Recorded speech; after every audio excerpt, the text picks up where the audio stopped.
This is Charlotte Green, National Chairman of the Coalition of Independents, inviting you to our Soup and Salsa. Join us on Monday, August 3rd from 7 a.m. to 12 noon at the COI headquarters on Chippingham Road, West Bay Street.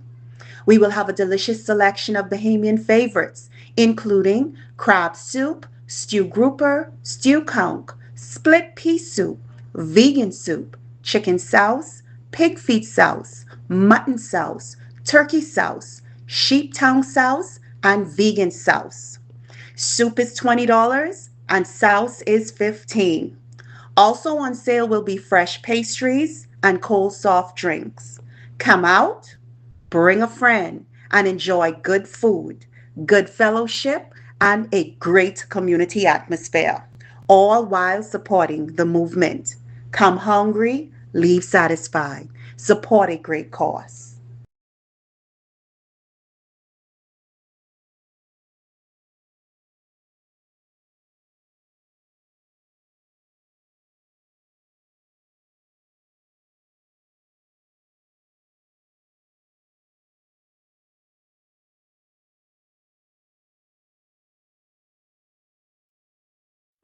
Salt. From the early 30s, the Bahamas was in the salt mining industry. The Bahamas is one of the largest exporter of salt to the United States of America. During the wintertime in Canada to de-ice. It has more than just the medicinal purposes. It's now called solo salt.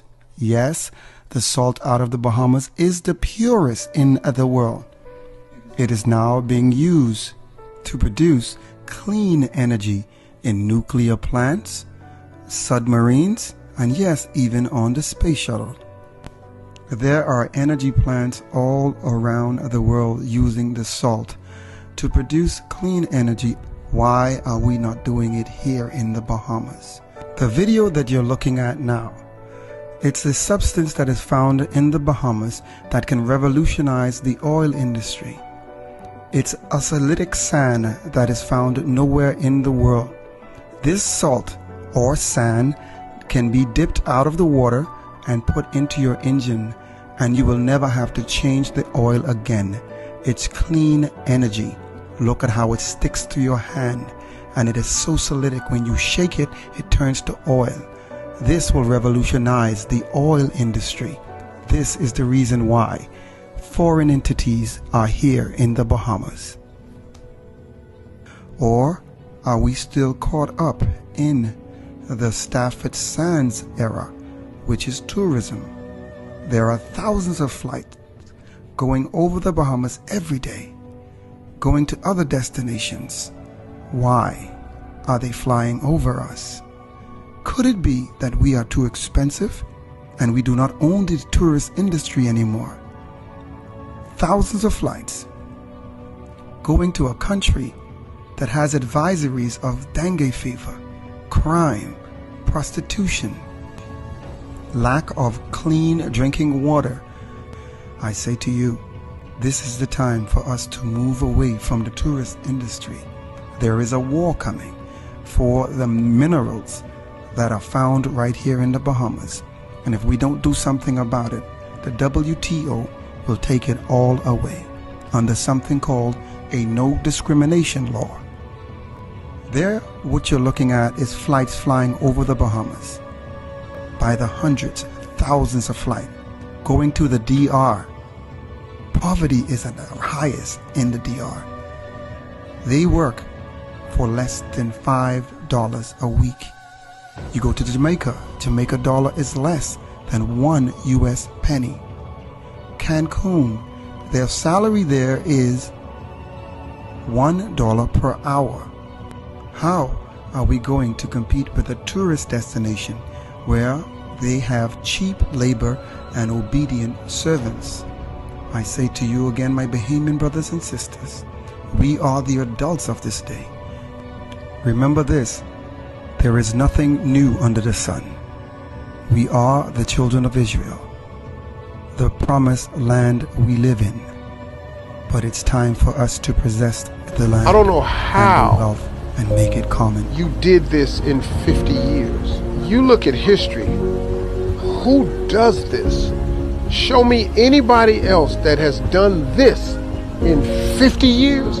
I'm waiting. Show them to me. This wasn't done by money. Money doesn't produce visions. Visions produce money. You've had leadership over here that were visionaries, great visionaries, and their vision was more about the people than the money, because you can't accomplish this in 50 years without loving your people first, because the people are the ones that's benefiting from this. Look at your health care. Look at your road system. Look at your highway system. Look at your airports. Who does this in 50 years? But who benefits? You're going to care about those people. It's something to be learned about what's been done over here that could be duplicated in the world, because it's people with this much money. You just don't have people with this much love for their people.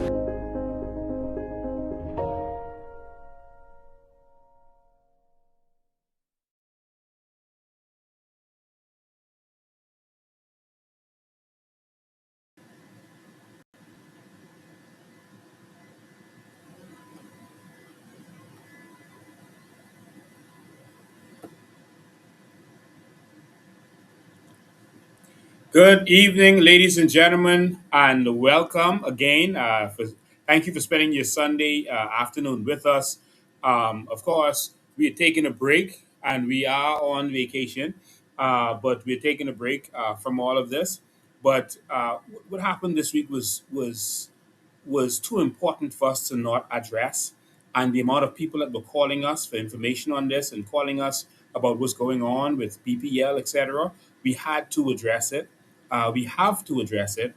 And like we've told you before, the 2021 election and before this election, we have all the documents on BPL. We know everything that was spent. We have documents from the Treasury. This hedge that they keep talking about, that the FDM talks about, the PLP talks about. We have the documents on that. And so we're going to show you some documents now. We were ready to address BPL from day one, had we gotten in. And so we're going to show you not just the issues with BPL, and help you to understand why BPL is failing the way it is. But we're going to show you what our solution was. Some people said, well, if you were in power, it would have been the same thing. No, it wouldn't have. And we're going to show you in a very easy to understand way how we would have solved this problem very easily. The problem right now with BPL is that it's about making money for the FNM and PLP, the persons who own Focal. And that's why BPL is in the state that it's in. And you continue to suffer, but you continue to vote for the people who are benefiting from your suffering. So don't cry. You are voting for the people benefiting from your suffering, and we're going to show you exactly how this happened. We've done it before, but we're going to explain all of that to you on this day right here. So what I'm doing right now, of course, is sharing the live to make sure that everyone gets it. Um, uh, and we want you to do the same thing. We want you to tag some persons right in here, and we want you to use your ad highlights, ad followers to make sure everyone knows what's going on in this country. The problem is we don't have a Freedom of Information Act, and the COI has been the Freedom of Information Act, and we will continue to be the Freedom of Information Act. And so, what you're going to see today, some of it is going to blow your mind, but we're going to actually show you documents, hidden documents, Bahamas Treasury documents, secret government documents that you've never seen before. So make sure that everyone you know is watching this, and someone that tag Jobet Kobe Davis and anyone else that you feel needs to see this. Tag all of them.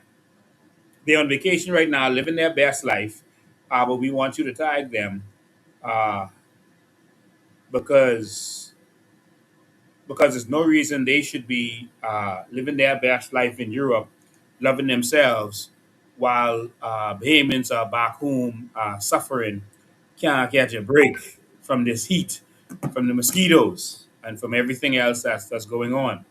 And so we're gonna reveal some stuff to you today, and make sure all of your friends and all of your family is watching, because this one's gonna be serious. And we're gonna show you documents as much as we can. Documents that we've shown you prior to this, we won't necessarily show them again unless you request us to do so. Showing you all of the, the documents from BPL and everything else to make sure that you knew all of this time. We've been teaching you. Maybe this time you will listen and take it seriously. We hope you do, because when you don't listen, what happens? What Grammy say? When you don't listen, you feel. And so when you start to feel, what does Grammy say? Don't cry. Uh,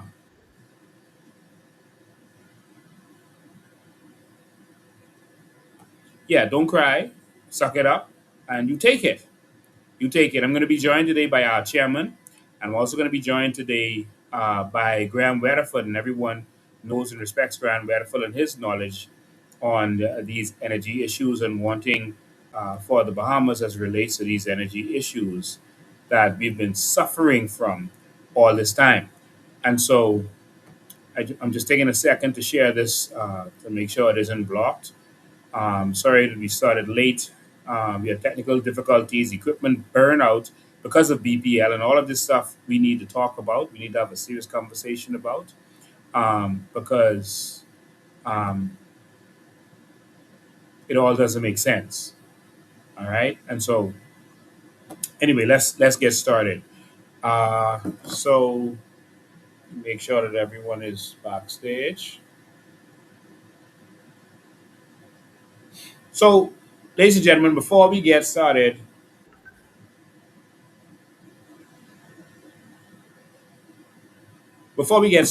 um, I went to a town hall meeting in Grand Bahama. In fact, we flew over there just for that.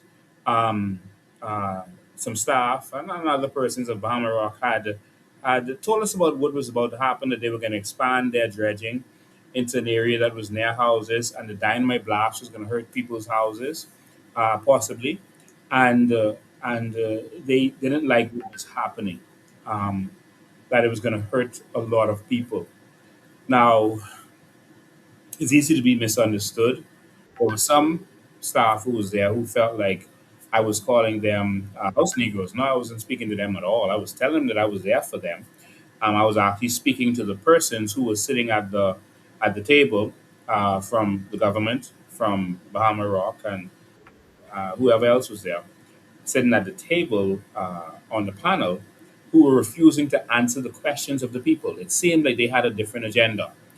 The government representative from the Department of Environmental Protection was answering questions for Bahama Rock on their behalf, defending them. And I made it clear that I didn't think that was appropriate. It shows that they were going to do this anyway. Because if the government already defending them, they should be the persons who are neutral, who was going to look through this and make sure that this was safe for the Bahamas. But we heard them defending the situation, and so that was concerning to me, and that's why I call them house slaves. That's what I call them, um, because they're just doing what they're told, and they already have their agenda. I wasn't speaking to the people from Bahama Rock, but what I feel is that uh, like Wendy's and Amazon and other companies do, you should have stock options for your staff.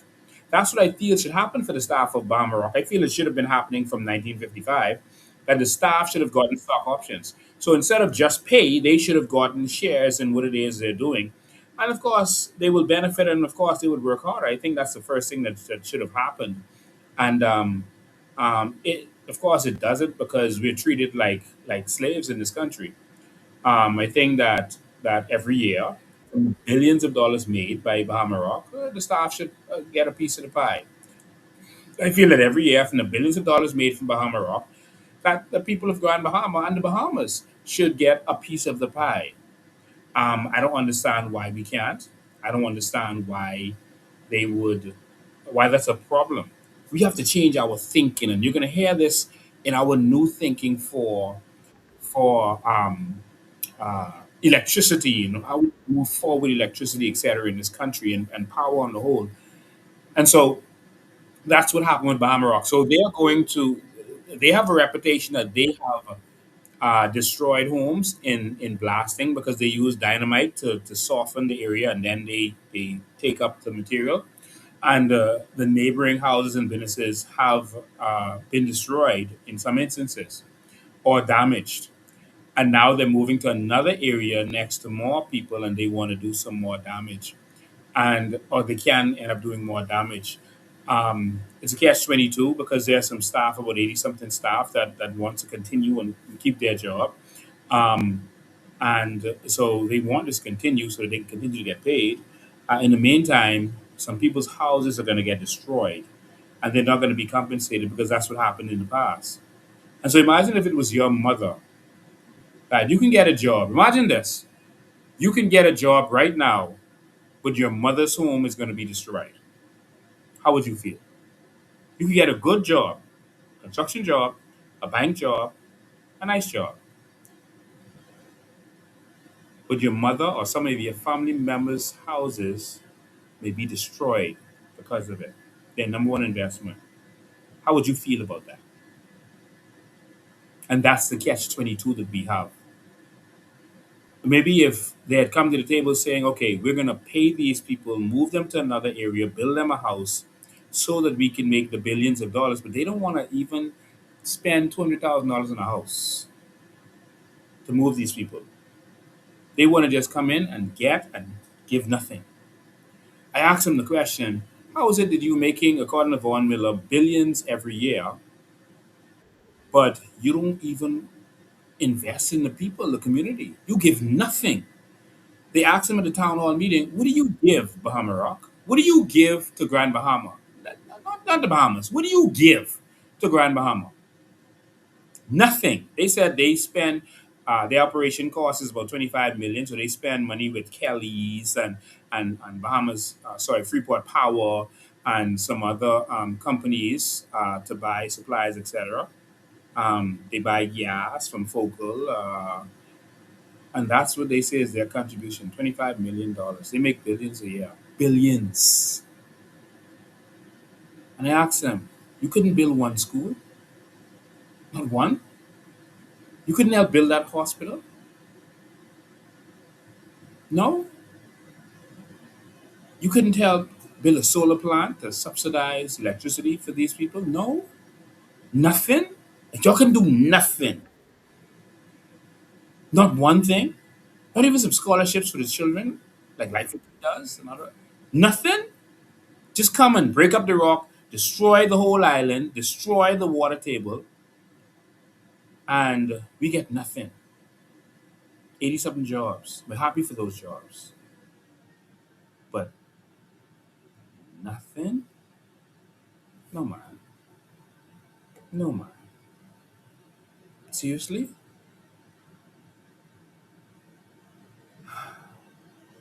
Bahamas, it's time for a paradigm shift, a new way of thinking. It's time. It's time, Bahamas. It's time. All right? And so, uh, yeah, we got to do something. All right? So, moving right along from there, while there, I had a chance to meet with a beautiful couple, a nice little couple that we've talked about. We happened to mention while talking about the Eric Gardner situation um, in the Eric Gardner situation, where there's this man called Samson Heal who is apparently fronting for Eric Gardner because there's no way he's this big contractor. And we started to show his situation. He's living, allegedly living in an apartment in Carmichael Road, but you're this big contractor with all this big government contracts and it's in your name, but it was really in Eric Gardner's name. And as a part of showing that, we showed that even his own son had to get a low cost home, had to get it himself. And so his son and his wife misunderstood, and they felt like we told the public that they got that stuff from Eric Gardner or from Samson Hill. We just want to make it clear that that is not the case. We never said that, but they misunderstood. And it's so hard when people misunderstood. You're trying to do what is right, but people misunderstand what you're saying.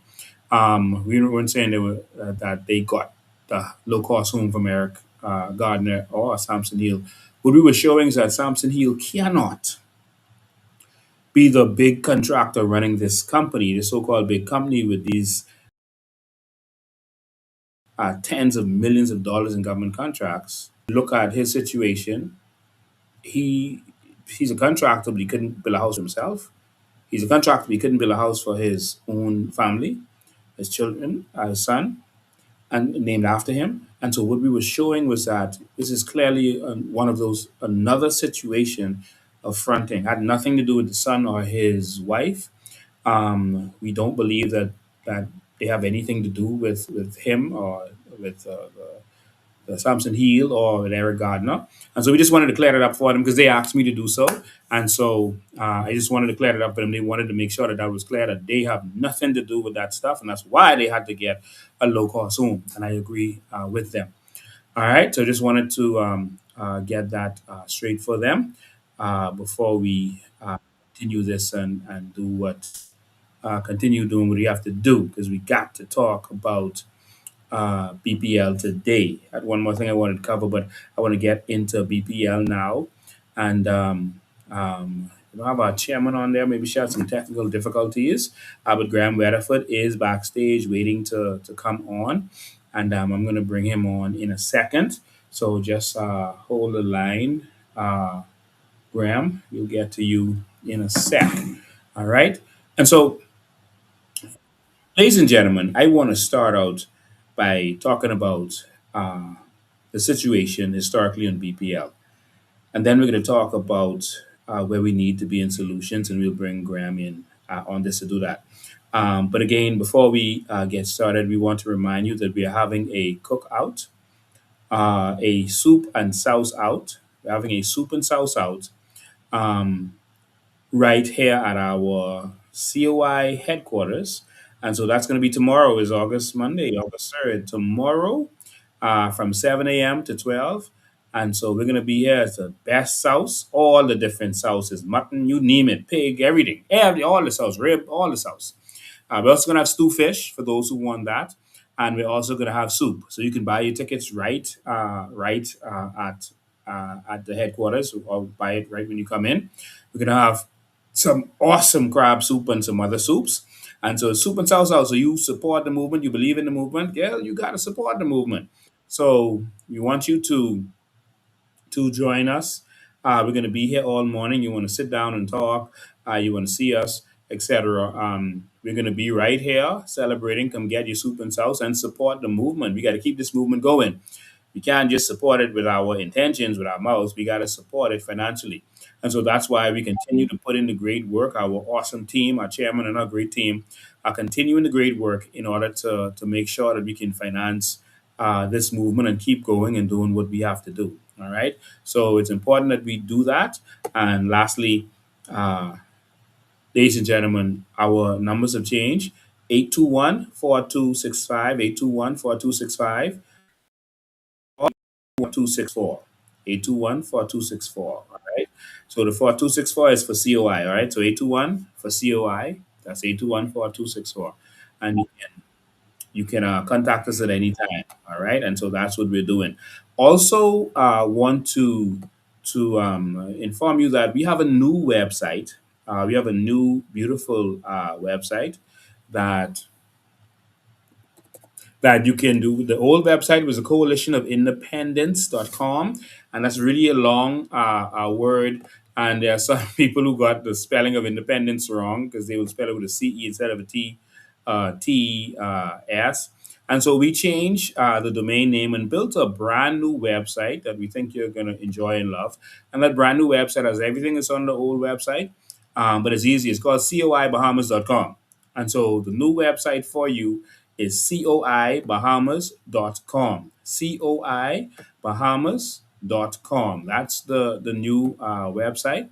And so you can go there, and all of the information that was in the previous website is right there. And you can go there and see what's going on. And so this is the website as you're seeing on your screen. And you can click to become a member.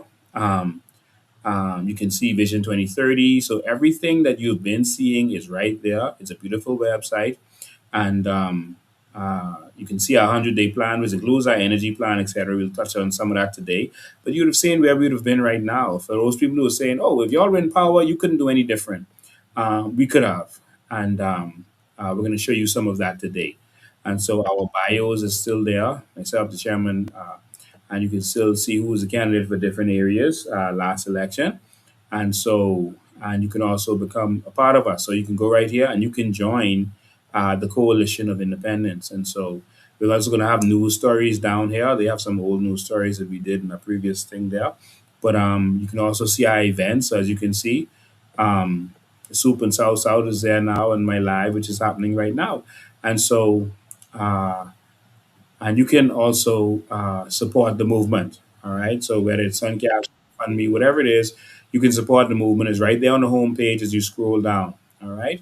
And so everything is there. So again, it's a beautiful website, and you can come and you can join the organization and get so some people have to wait on their cards, etc. But when you join the organization now with this new website, it will generate your COI card right away. Instantly, you'll get your card, and then it'll be confirmed after that. And you can pay and everything right on the website. All right. So you can join the movement, and like I said, it will give you your COI card instantly and immediately, so you can be a part of the movement. All right. So um, that's it. All right. And so, lastly, before we start, and I'm going to bring my guests on with this before we start to talk about BPL and show all the documents we have from BPL and all the scandalous stuff that's going on. And then we talk about our solutions. I want to bring in, not guests, they're part of the show. And so, ladies and gentlemen, let me move the text. Ladies and gentlemen, um, first of all, I want to introduce you our chairman, who's been keeping this party going, building this party from day one of our co-founders. And of course, she's a powerful, powerful woman who is transforming this country and contributing in a very effective way to doing that. She is the fire starter. You can hear the passion when she opens her mouth. You can hear the intelligence when she opens her mouth. I think she is the best chairman. Well, I know she's the best chairman in the country. And when you compare her to Fred Mitchell or to Dwayne Sands, they're not serious about this country. And we have a chairman who's passionate and serious about taking this country to the next level and is intelligent and has what it takes to get us there. So, ladies and gentlemen, I present to you Miss Charlotte Green. Welcome, Miss Green. All right, let me make sure I could hear you now. Hold on, hold on. I don't have no sound. Let me see. I hope the Bahamas could hear you because I'm not getting any sound out of my device. Um, okay, let me check online and see if they could hear you. Just give me 1 second. I'll run a quick test. We should have done this before we started, but of course we had some technical difficulties getting started. So of course you can say something now, and let me make sure that they can hear you. Just go ahead, Miss Green. Run a quick test.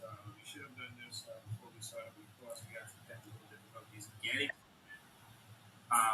So of course you can say something now, and let me make sure that. Oh, we're not getting any audio from you. Make sure you're not muted, Miss Green.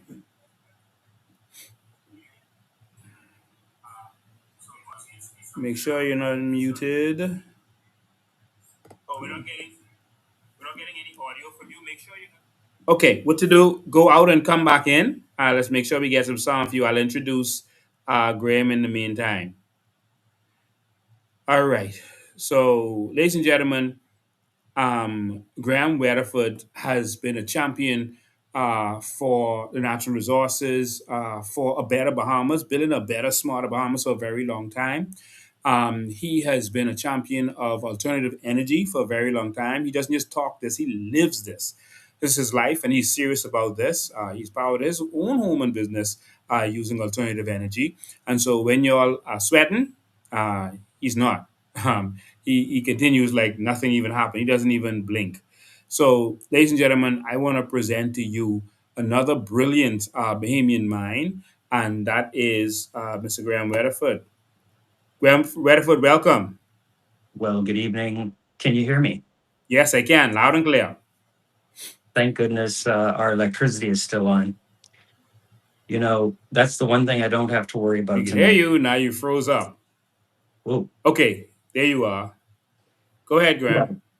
You know, the one thing we shouldn't have to worry about tonight that a lot of Abaco and a good portion of New Providence has to worry about, unfortunately, is electricity to even see this show. Yeah.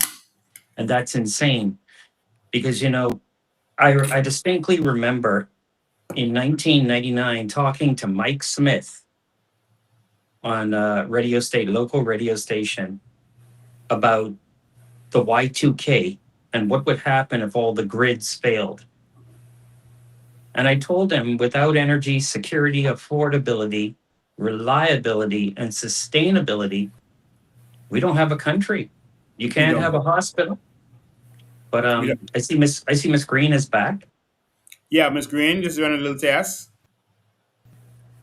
One, two, can you hear me? Awesome. There you go, loud and clear, and your pictures are very good. You got good internet.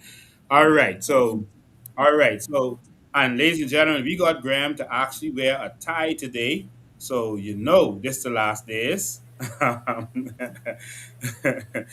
All right, so, ladies and gentlemen, before we get talking about BPL and me showing you all these documents and what's really been going on, and these are secret documents that you've never seen before.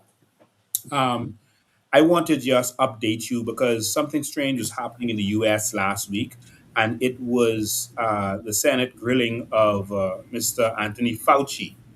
Mr. Anthony Fauci, as you know, was the man responsible for managing the COVID pandemic in the United States of America. He worked from the White House. And he was the man who came up with all the plans with shutting down the schools, with social distancing, with wearing your mask, and eventually with everyone getting this strange vaccine. Now it's coming to light that it was all a lie, that it was all a great deception, and there's considerations for Fauci to be arrested or bankrupt because of what he did. Um, But ladies and gentlemen, while that whole thing was going on, I was speaking out against it publicly. They made you feel like a fool because you were speaking out against these things that made no sense. Nothing about what they were doing made any sense to sensible Bahamians. And if you spoke out against it, they were like, "Oh, the professionals were saying this and that. Who you going to believe? That the professionals say it. You got to listen to your doctor. People are dying. Why y'all being irresponsible by speaking out against it?" And they even got celebrities to come and promote Fauci, and they spoke so highly of him, and they made it seem like when they were on the same live with him, like they were meeting a celebrity, and they were so panicked, and they did that to hype him up and push him, and nothing made sense. At the last hearings that Fauci went to, he actually answered some questions and he made it clear that a lot of that stuff he just made up off the top of his head. The social distancing thing, he said he made it up. He literally made it up. The 3 foot, the 6 foot, whatever that was, he made it up, even after knowing it had nothing to do with how it was really spread. The mask thing, it made no sense because cloth masks can't protect you. And when they challenged it with him, he said, "Okay, wear two masks." And then he started going around wearing two masks. Even though they said you had to wear an N95 mask in order to really get any protection, he said, "No, we got to save them for the right people. Only have the medical doctors and nurses, medical professionals having them. So leave the public out." They even made these crazy rules like you to keep you inside so you couldn't go in the sun. The sun protected you from this virus. Think about that. But they said, "Don't go in the sun. Don't go in the ocean." They kept you from in the ocean when it could have helped you. And he made all this stuff up. And we warned him in public at the time, with risk of looking crazy, being insulted. We warned the Bahamian public, they didn't listen. But now they have his diary. And in his diary, Graham and Miss Green, he is caught saying the opposite in his personal diary of things that he said to the public. And we were all fooled. We were all abused. What he did was worse than what Adolf Hitler did. Adolf Hitler killed a lot of people, but this man affected the whole entire world. There's no one in the history of the world before that imprisoned so many human beings. Everyone was locked down. People died. They brought out this vaccine that made 0 cents. None whatsoever, guys. No sense did this vaccine make. It was not tested. They seem to make this thing, the same seemed to be made in a lab somewhere and then sent to China, and uh, and it spread from there. He knew it wasn't created in that market. He knew that. He knew it was created in the lab, but now he's caught. But they made a vaccine. They created a problem in the lab and then gave you the solution for it. That happens in so much movies. We watch so much movies with that. They create a disease and then they have the vaccine and you pay for the vaccine. The whole world had to pay, every government. And they made you get this job. And he said he made up the things to force you to get it, like you can't go to school, you can't go to work, all of these things they made up to force you to take the job so money could be made. And then they found out he was making money from this. He had shares and he's making money in all kinds of different ways. And we were fooled. And the reason I'm bringing this up, and first of all, the vaccine did not stop you from getting it, like the polio and all the other viruses, sorry, the vaccines that we take. It did not stop you from getting it. You can still get it, you can still spread it. And so, what's the point of it? All right. They started to say this thing that you couldn't prove. Oh, well, at least if you get it, you wouldn't die. Come on. It was nonsense. And so, the reason I say this, and then I'm going to let my colleagues talk about this before we get to BPL. The reason I say this is because look how easy the whole world was fooled by nonsense that if you even took 2 seconds to think and not just listen to people because they were professionals making money off of you, and boy, I can touch back on that with BPL, because they were professionals who are making money to abuse you, you just listen to them. And I was flabbergasted by how many intelligent people fell for it. That's what bothered me. I was like, intelligent people, I was having debates with them. Like, none of this makes sense. And you're not challenging. You're just going to take that job. And no, I did not take that. And I continually told the main public I was not taking that. It made no sense. And educated people were arguing for it. That's what blew my mind. People got arrested, their lives were changed, they got records, criminal records, ministers, lock us down without thinking. Jesus. They say, oh, when the mark of the beast comes and they try to force you to take that and your hand, your forehead, or whatever, people say, I wouldn't take it, I wouldn't take it.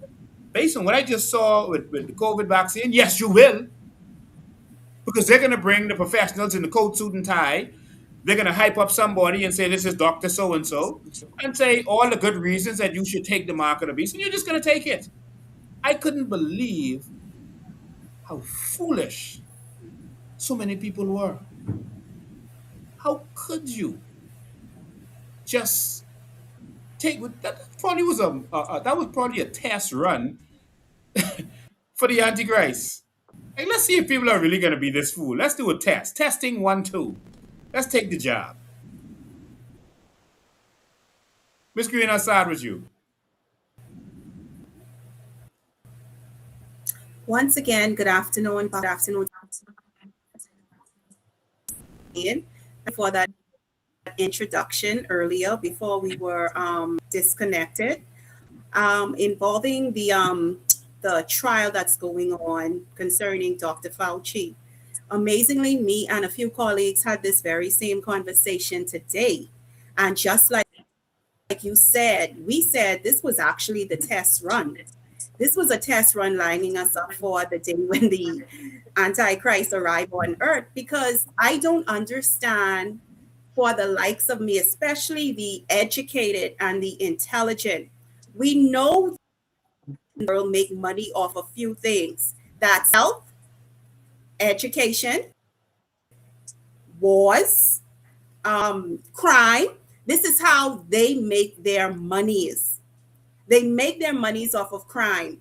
They make their monies off of Yes. biological warfare. And yet, I mean, yet still blind to what they were doing. The virus came from somewhere. It was created and it was released for one purpose and one purpose only. And that was to make money or save lives. That was Mr. Weatherford and many others in this country alone. I've seen where they were shouting out the alarm. Don't take this, don't do that. This doesn't make sense. It's dangerous. And these people, we were called conspiracy theorists. We were called uneducated. We were called all kinds of names. The only thing they cannot say is that we are not here anymore, but we are still here to tell the story. And to date, there are a lot of people who are experiencing health ailments because of this Yes. vaccine. But letting people live their life, now all of a sudden Just drop it dead. they are to their. So I want to say, because something like this is going to happen again. And this should be a lesson to all of us, because we have lost more people to the vaccine than what we have actually lost to COVID. And we're still losing people. They're just not telling us the truth. And I should have spoken differently while doing this, because there's still a situation where everyone was muzzled on social media that if you said the V word, that they wouldn't spread, and they might even take down your live or your video. And so this will be a test for us to see if they still doing it. They were taken, but they were also taken before Congress, Zuckerberg and them, to see why they were doing it. Twitter was, and Elon Musk bought Twitter because of the censorship, to stop the censorship. Because of it, they just controlled everyone in every way they could to make sure that they got this thing done. Go ahead, Graham. Well, thank you, Mr. Bain and Miss Green. What what I think, Miss Green, it came to is they were shaming you if you tried to use your brain. Think of this: you were in your car at 5:59, stuck in traffic, trying to get home for 6 o'clock because the virus could get you in your car. Do you all remember that? Oh, You get yes. locked up at 6. You're in your car alone with a mask on. That's hilarious. But my question is, can we now have a class action global lawsuit against Mr. Fauci and the organizations he represented, and that listened to him and locked us up and caused us serious financial losses because we focus on the movement of people, tourism, and our businesses lost revenue. Many went out of business. Can we now sue? And I'm not going to call the organizations, but Mr. Bain, they have removed all the censor because I've been sharing a lot of stuff on this issue, and they've not even blinked, because it's now been proven that social media were basically the Gestapo, silencing Oh, and shutting us. Yes, that's what they were. yeah. And they Yeah. know it. And they should also be sued for pushing the narrative. There's a lot of lawsuits. If we can find some serious lawyers, that some serious action could be. You were not allowed to go see your dying relative. Wow. Y'all think about that. Or bury them. Put them in, couldn't bury them. You couldn't see them when they're in the hospital. and it was a flu. In many cases, why did we not give Augmentin to somebody with a cough? 2 years earlier, 2017, I had a very bad flu. And that's what they gave me, and it cleared up in a week. But during this event, it was like we forgot the cures. But yeah, the class action lawsuit needs to come once this case is settled over in the States with the organization, you know the name, and the center in the States. And yeah, those people were responsible for a lot of nations being oppressed financially. And Yeah. there's plenty of spins coming off of this. And I said in 2022, I said there's going to be a serious backlash. Remember when you took the vaccine, they were saying you had to sign a document that you wouldn't sue? Yes. What That's what I was the? about to say. And Yeah, they made the governments agree to that. remember, I believe it was one of our best heart doctors said that there's not been enough long-term study on this thing to take it. And then 2 weeks later was like, you should take it.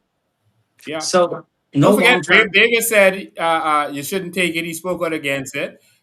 He and Wayne Monroe. And then he went to the States and came back. And he was like, okay, everybody take the job. Take the job. And this is It was after he got it. All right. when And so he didn't need the job anymore. But it's like, hey, everyone take it. Like, oh, everyone just when get they in line.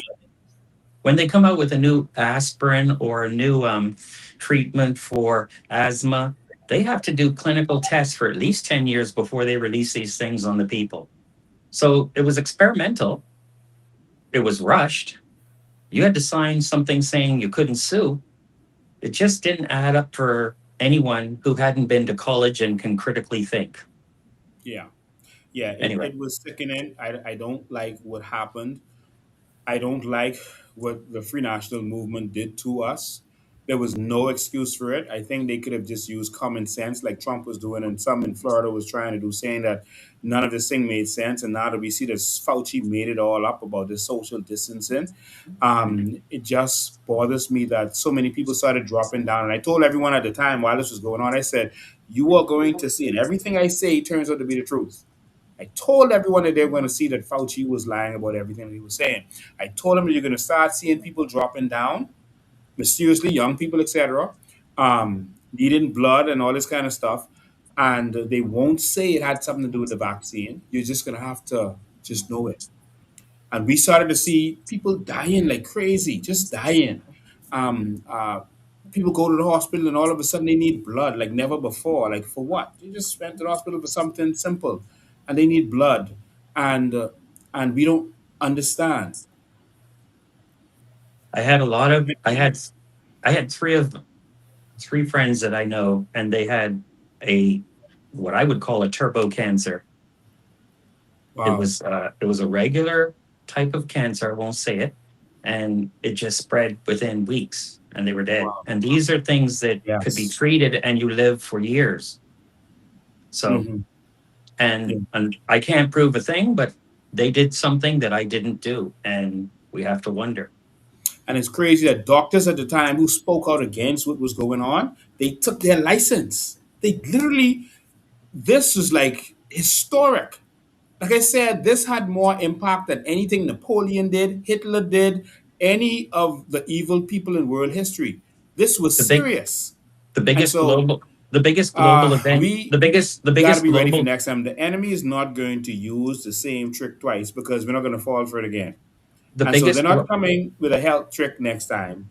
It's going to be financial. So this stuff you see Sebastian pushing with the IDs and the same this money situation where they have the central bank currencies, etc. That's how it's coming next. Everything I say turns out to be the truth, and it happens. That has been my track record from I've been 2 decades doing this. So I told you about COVID, all right, and the vaccine, etc. Now you're seeing it. Now I'm telling you where they're coming next. They're coming for your money, and they are going to make you feel like fools for not accepting what they're doing. So you can screenshot this, and please remember that I warned you what is coming next. and serious crash is coming. We're on the cusp of World War III because of everything that's going on, and we got to be prepared. All right, but that's how they are coming next. All right, so all the stuff you see Sebastian talking about with the IDs and the one currency and all that kind of stuff, watch out, it's coming. And so we'll talk about that at another time. But I just wanted to let Bahamians here, you all intelligent, intellectual Bahamians, uh, talk about this and the fact that we stood up. We stood up, Charlotte. We didn't take their job. All right. They say we couldn't travel. We found loopholes. We found loopholes in order to travel. All right. They couldn't stop you from traveling by boat, only by plane. All right, so we jump on the boat. All right, we stood up, and we still have our regular DNA. We still can give blood, and that was crazy. He said if you took the job, you couldn't give blood. Like what? Like you didn't You see these encourage stuff? So you encourage persons to take the job. After taking the job, years later, they're saying, well, if you took the job, you cannot give blood. Like, well, Yes. suppose the entire family plus one, except one, minus one, didn't take the job. And that particular person needed the exact DNA from their family member for their life Right. saving Yes. surgery. It's crazy. Yeah. Yeah. And It is. would you want to take blood that had that chemical in it? No. Because Well, that's the same as you getting vaccinated. it's time for a change. There's a remnant, and I actually thank, no matter what you think of him, I thank Trump for his stance on this. He was against all of that, and some people feel like that's why they kind of pushed him out that time because he was against that agenda, and he stood his ground. Um, and now it's turning out that he was right. They caught Fauci red-handed, and so um, it's good that he made that stand. And now we're actually seeing the truth. So I also made that stand, and there's more to come. So you all stay focused. Don't be deceived. So now let's get to and Menace, you owe all of us an apology. All right? You owe us an apology. All right? I know you're watching this. Menace, you owe us an apology. You are a doctor, you are a prime minister while we were going through that pandemic. And instead of you doing what was right, you went along. Bill Gates came, landed in that plane, did whatever he did with y'all, said whatever he said to y'all, and all of a sudden, whatever they wanted, they got. I forgot about that. Y'all stay tuned. Okay, so now let's get to the real problem we're facing in this country, and that's BPL. Graham and Charlotte, we are in a we are a failed state. We're in a state of emergency. After the earthquake, I started volunteering in Haiti. After the earthquake, when everything was mashed up, break up, their electricity was more reliable than ours right now after an earthquake.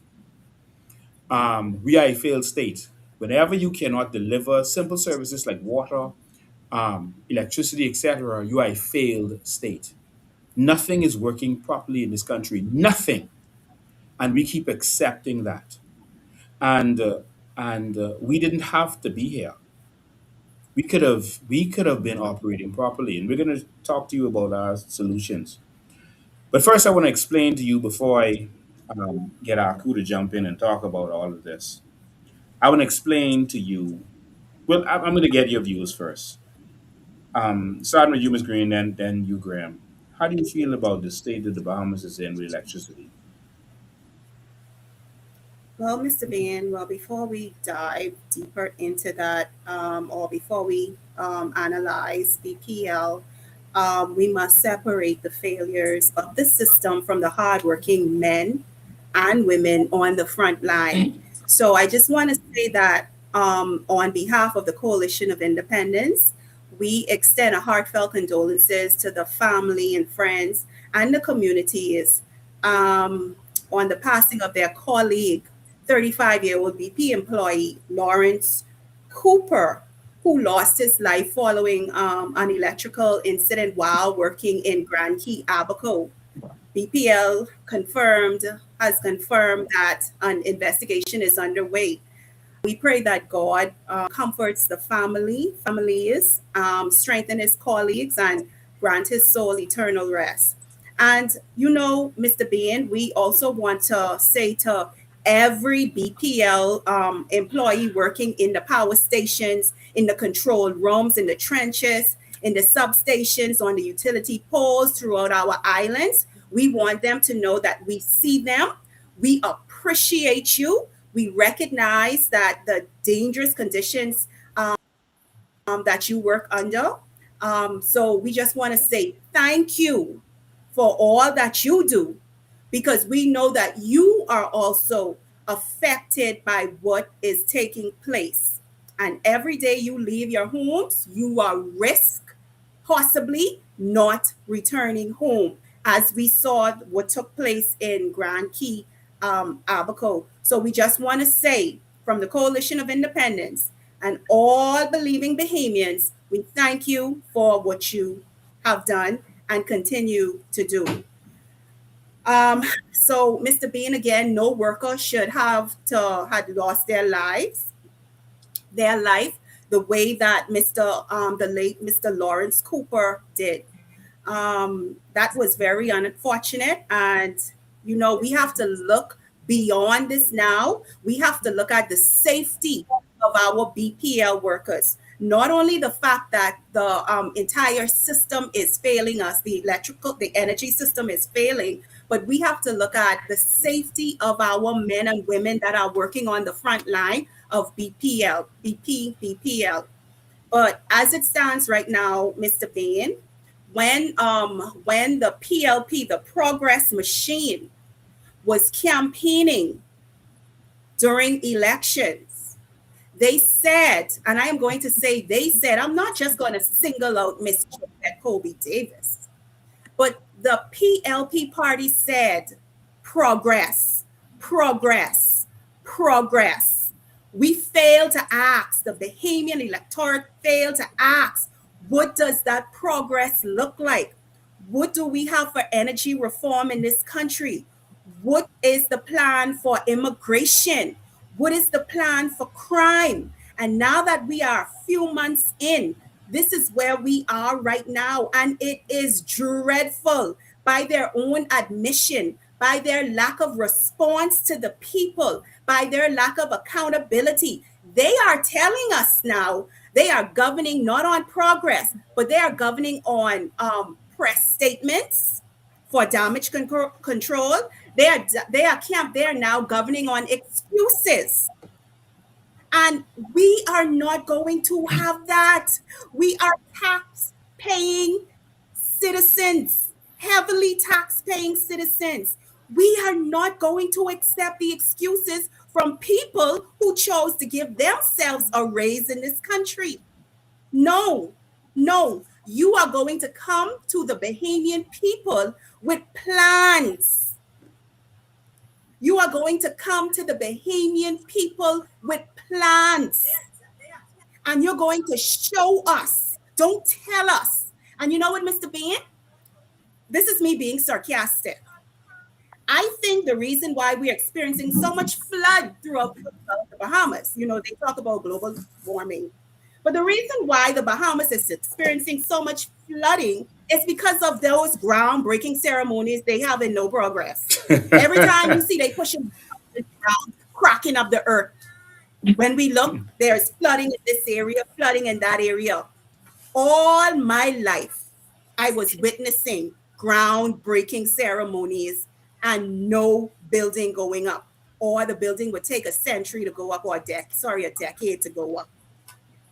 But as it stands, Mr. Bain, we have one power station in this country that provides energy to almost 100,000 customers. I think they say 85% of electricity consumers in the Bahamas receive BPL services. And Right now, I am feeling it for certain business in the country. They're not being compensated for their losses. I really do feel it for them. I feel it for the senior. I feel it for the older people. I feel it for the hospital, the nurses. The hospitals are strained. The businesses are strained.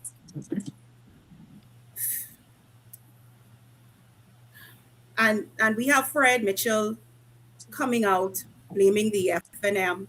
The FNM is doing a press statement blaming the PLD. I don't get it because both Mm. of them have in this country for decades. No one had a solution. No one presented a plan. And as far as I'm concerned, the Bahamian people, they need to stop praising. Please stop praising press statement from politicians who have sat in a party governing this country for decades.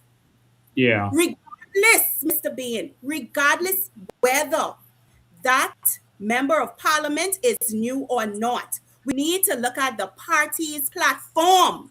We need to look at the party's decade plan. What was the plan for BPL beyond Perry Christie? Beyond Perry Christie, beyond Brave Davis, before Brave Davis. Brave Davis was was I think chairman or member minister for BPL one time ago, right? Correct me if I'm wrong. He sat as minister of works. I don't know. I mean, had plans for BPL. If they didn't have plans then, do you think they have plans now? And it shows that they don't have plans concerning this progress government. But I digress. I'll pass it over to my colleague, Mr. Graham Weatherford.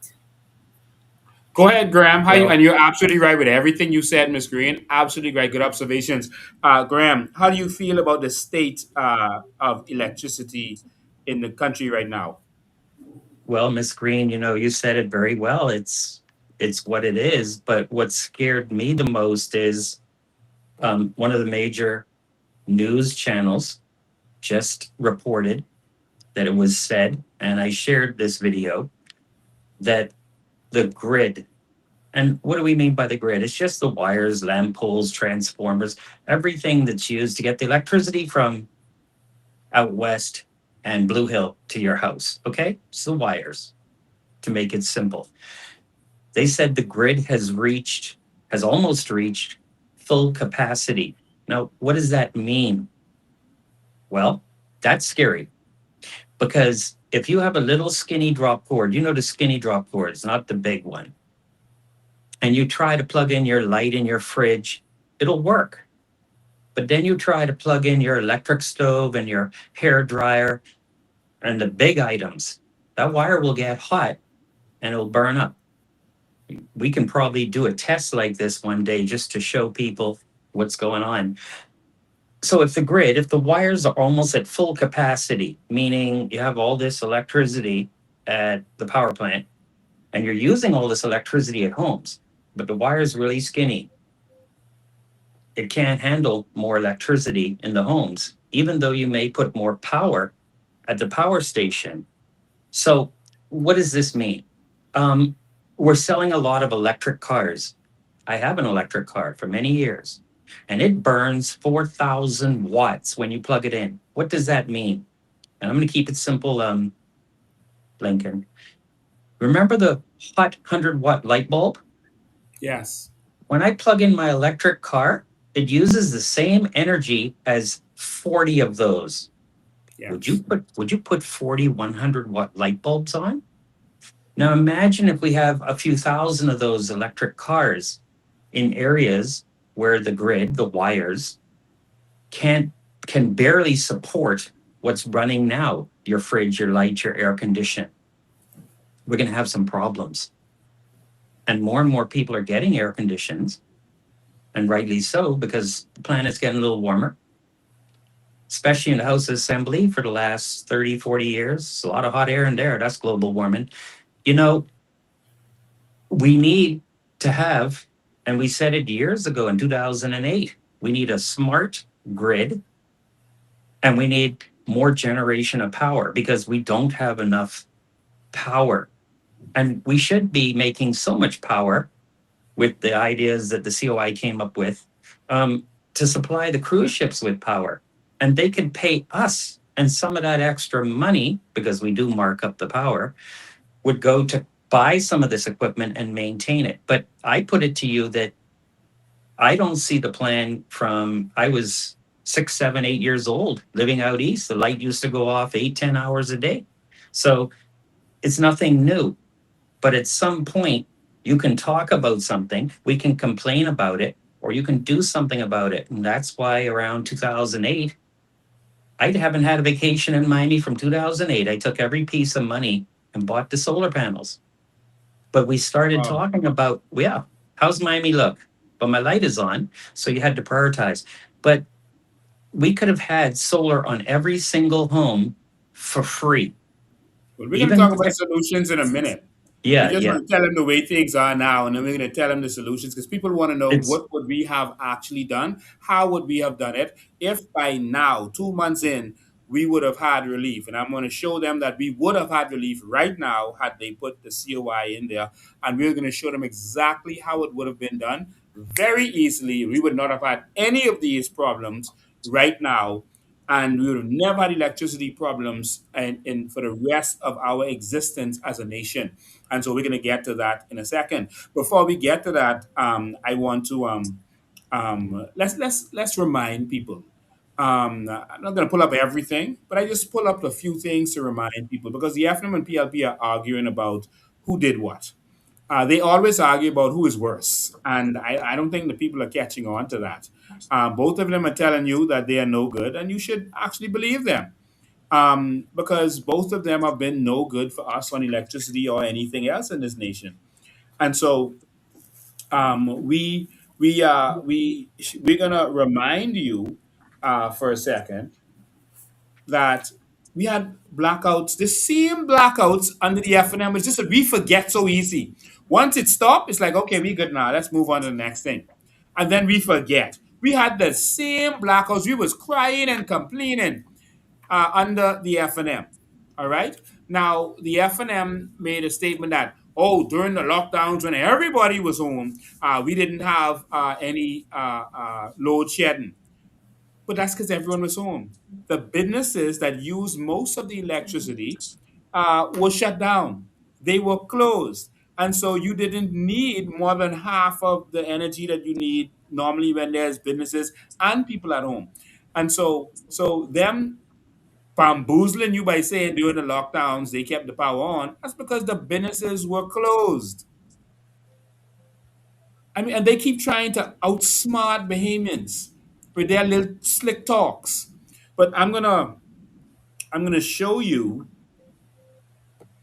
I'm gonna just put it up on the screen. Just a couple things from yeah, a couple things to remind you. I'm not gonna go back far. Just recently, when the lights went out. All right. Um, So this is just stuff that's reported in the news. This isn't all of this stuff because we have some more stuff documented, etc. All right. We're not even going to go back to 2017. We'll go right from 2020 just to show you that it was from Minis administration and this administration. All right, because the AFNM is saying all this stuff about the PLP and the PLP all this stuff about the FNM, but we wanted to see it as both of them from time immemorial. But we just go back this far. In 2020 in New Providence, not even talking about the Family Islands, in 2020 in New Providence under the Minister administration, we had island-wide blackouts lasting several hours. All right, the government had all kinds of excuses about why this happened, talking about some system short here and some other nonsense there. And that's in May 2020. In July, in July, 2 months later, we had more. There was like system disturbances affecting the eastern, central, and southeastern communities for hours. All right, they cited a transmission network fault. In September 2020, Minister Administration, the Tribune counted more than a dozen outages in 3 weeks. Y'all remember that?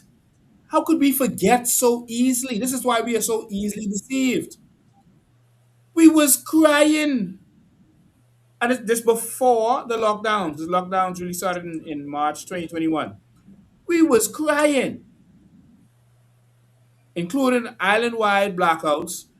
Virtual learning and small businesses were affected. All right, that's in 2020. All right, sorry, the lockdown started in March 2020. Sorry about that. All right. Um, June and July 2021, Minister Administration, frequent outages reported. Uh, July Blue issues, they had rolling blackouts, etc., power issues. That's on the Minister Administration. All right. Also, and minutes by the time as they left, they got their power generation up to par to where it should be. All right. Um, but we had blackouts even up to June and July. We had frequent blackouts in New Providence and the Family Island, all over the country. Frequent outages were reported up to that time. All right, and you can go back to the Tribune, June 17th, July 26th, and you will see that. All right, just some simple research. All right, we had no relief on the FNM PLP. So now Davis administration take over October, September, October 2022, hours long partial blackouts followed by further widespread system disturbances. BPL cited third party line damage in one event. All right, that's from September 6th, that's the Tribune, September 6th to October 14th.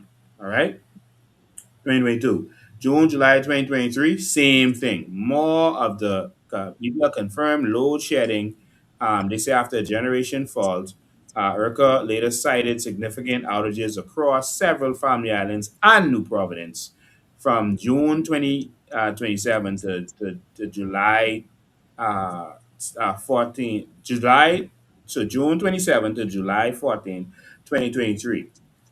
June to September 2023, a North Andros Power Station fire, uh, an underwater cable break at Karen Island and New Providence cable and transformer faults caused extended interruptions. August to October 2024, generator trips, cable faults, lightning related outages affecting communities around the island, etc. January 2005, Davis administration, the Wilson City unit tripped, and the remaining operation unit developed problems during restoration. June to July 2026, that's Davis administration, repeated interruptions, and this is now preceded major outage after a lightning damage, whatever, a critical point between generation and the grid. The energy minister said ongoing infrastructure was not an excuse. All right. And so we have all the source links for everything that we just said. And so, as you can see, guys, and you can tell me what you think, Bahamians have forgotten, and they're just saying, "Oh, this government got to go. Vote this government out. This electricity bad, bad." And some people are thinking, "Oh, maybe you should go to the FNM." Some FNMs are using this to say, "Yeah, yeah, see, come to us because electricity is bad." But as you can see, just from 2020 to now, it didn't go back even to 17 or even to the previous administration under Perry Christie and under Ingram. They've been having these rolling blackouts every summer. And this has been the norm. And they have no solutions in all these years. What y'all think? Go ahead, Graham. Well, it's not just the summer. You know, I actually made a joke. Mama baked a Johnny cake. No, buy the generator. Christmas coming. Because at Christmas they have the blackouts. Because you see, it's not the air condition and the load. It's everybody's hot water heaters working. And those hot water heaters burn way more than air conditioning. And that's why we have the blackout and the load problems at Christmas. It's been the same thing from I was can remember from 8, 10 years old. I'm telling you, it's not that this just sprung up. And the problem is you can't fix it in 2 days because it took 53 years, no, 60, 70 years to manifest. So what's the quick, mid mid range, and the long term solution? But right now, when you tell me, when you admit that the wires, transformers, And the way to get that electricity from Clifton Pier to my house is almost maxed out. How do you fix that quickly? And notice they've never given you anything on BPL except, oh, what happened? And they're putting a band aid on it. Give us about 2 hours. Ends up being 10. And we never have accountability, but it's fine. It comes to a head because more electric cars are coming and more people getting air conditioning. So, TikTok. But the difference is the COI did give a detailed plan and is right on that lovely new website. And, but no one probably, very few probably read that. So, tonight, if you can break it down, it would be really nice because people keep saying you run your mouth, but y'all ain't never give no solution. And we even did a live in studio talking about the ground effect vehicles, the transportation, the water as a byproduct, the hydrogen. I'm sure you can get into all of this again tonight. Oh yeah, definitely, definitely. Miss Green, after seeing that, I know that that was a trip down memory lane for a lot of people because we forgot that. You know, we let the F&M and PLB get away with our short memories, but under the F&M, it was horrible. Under the PLP, it is horrible. How do you feel about that? Like I said earlier, the PLP isn't going to fix it because they have no plan.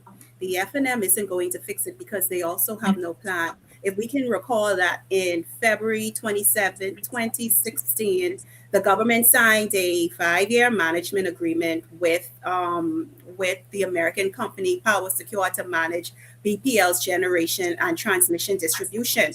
So that arrangement was discontinued following the change of administration in 2017.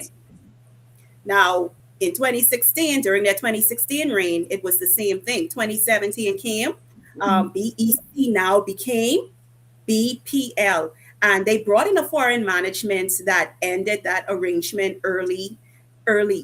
But we understand that the fundamental problems still remain. So what does that say? This is the PLP and the FNM. That means changing boards, managers, and company names will not fix BPL without long-term planning and proper maintenance, financing, and accountability. Now, you know why, my fellow Bahamians. Do you understand why it is hard for them to really invest in what is needed to be invested in? It's because the government itself acknowledged that BPL carried more than 500 million in debt. And that debt affects the ability to purchase equipment, to maintain infrastructure, and to carry spare parts, and to finance major improvements. And, Lincoln, our prime minister was traveling all around the world talking about clean energy, going green, and the Bahamas stuck in the 19th, what is the 20th, in the 20th century day of trying to facilitate electricity, energy for a small country. Now I understand that we're archipelago, okay? And I feel like different types of energy, you have hydro, you have sun, like you said, we're going to get into that, should be able to facilitate different family islands. We should be able to do that. But Mr. Bean, it all goes to show you that we will not get the results we need for energy from the PLP or the FNM. We have yet all of these press releases, all of these damage control statements. We have yet to hear the FNM present their energy reform plan for the Commonwealth of the Bahamas. We have yet to hear a sustainable plan from the PLP, from the minister, Jobed Colby Davis, and the Progress government for a sustainable energy reform plan for the Bahamian people, for the businesses, and for the regular consumers. Do you know that in the US right now, some Americans in certain states are complaining about their light bill because their light bill is $100 because Yep, they're not used to it being yep, $100. Our that's light correct. bill, our light bill is almost the same as our mortgage. That is robbery. I've seen where some Bahamians have posted their bills on social media. for the months we have been experiencing horrendous service. That is highway robbery. That is political robbery. And the Bahamian people need to stand up. I said to myself that I will not pay that type of bill Yeah, to BPL, knowing that we did not receive definitely. the service we were supposed to receive. No, How is the bill? no. How is the bill more, but your light is off? I have the answer for that. You want to know what it is? What is They it? turn the electricity off to where everything melts in your fridge, and the house gets very hot. And the first time that electricity comes on, we rush to put everything on. And for those people who have air conditioning, they set it cool, cool, cool. 16. Don't put it to 16.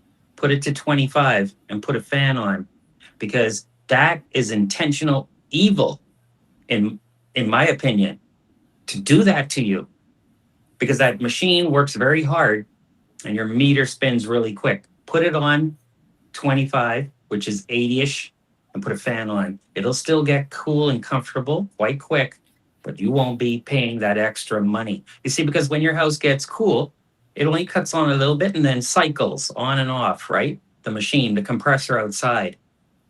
But by letting that house get hot, that's like you let the house get hot all day and then you try to cool that down. And that's what's causing, and that's why you see the lights go out, they come on. And then 10 minutes later, they off again because the load hit.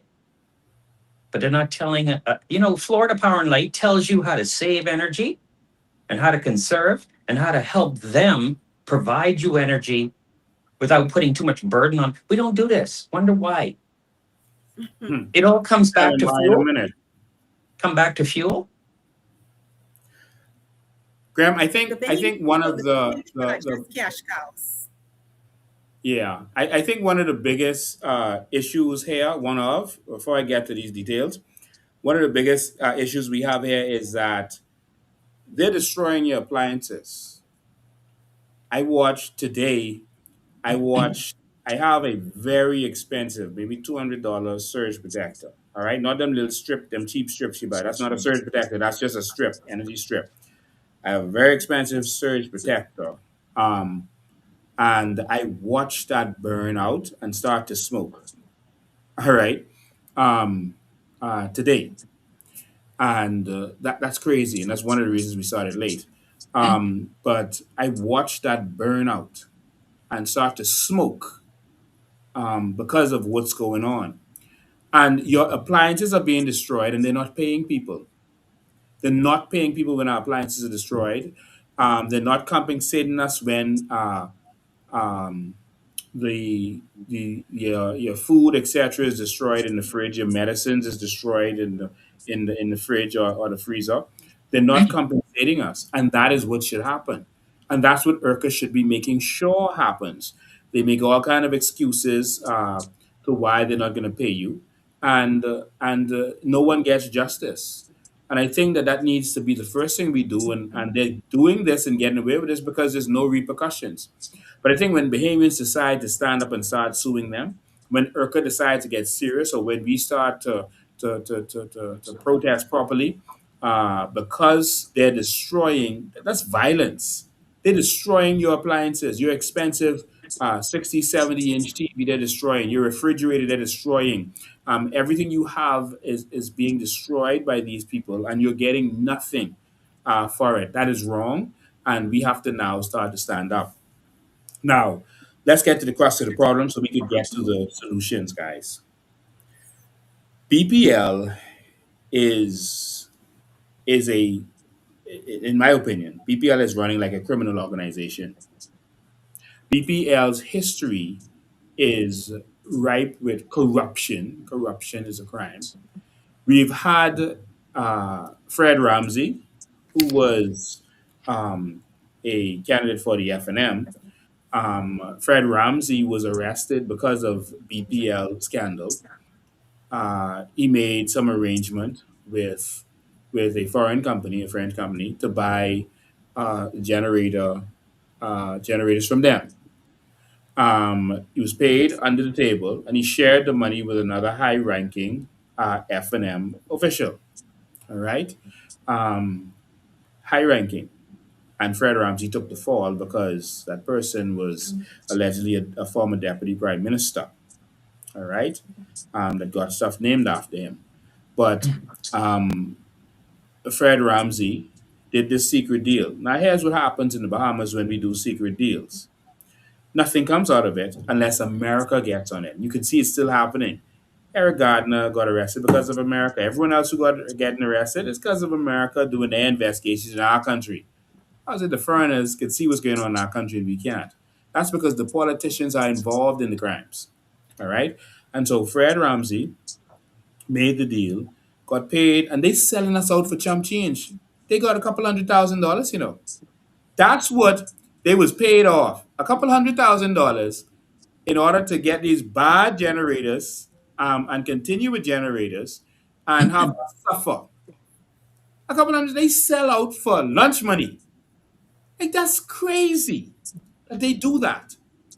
Um, and so that was evidence of what's been happening at BPL. And the reason they keep buying these generators because generators break down, engines break down, and so you have to keep buying parts, and that's where the money is.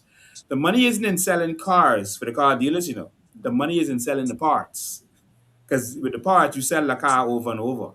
All right, and so that's what they do. They continue with these generators that, and I hope my stream is good because I keep streaming.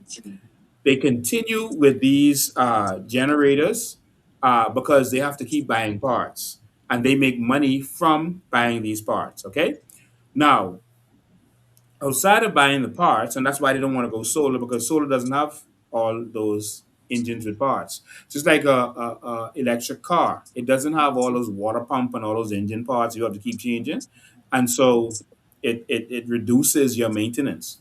Solar would do the same thing. Now, the real reason that they don't want to to go solar and hydro and use renewable is because they are benefiting from us buying fossil fuels. And you continuously burn it, so they keep making money. As you burn it, they make money. For you to watch TV, they make money. They are selling you TV. I want you to understand this now. They are selling you TV. So they don't have to be the cable company, but you can't turn that TV on without the electricity from the fuel. So every time you watch that TV, you are burning fuel and they getting paid because you watching TV.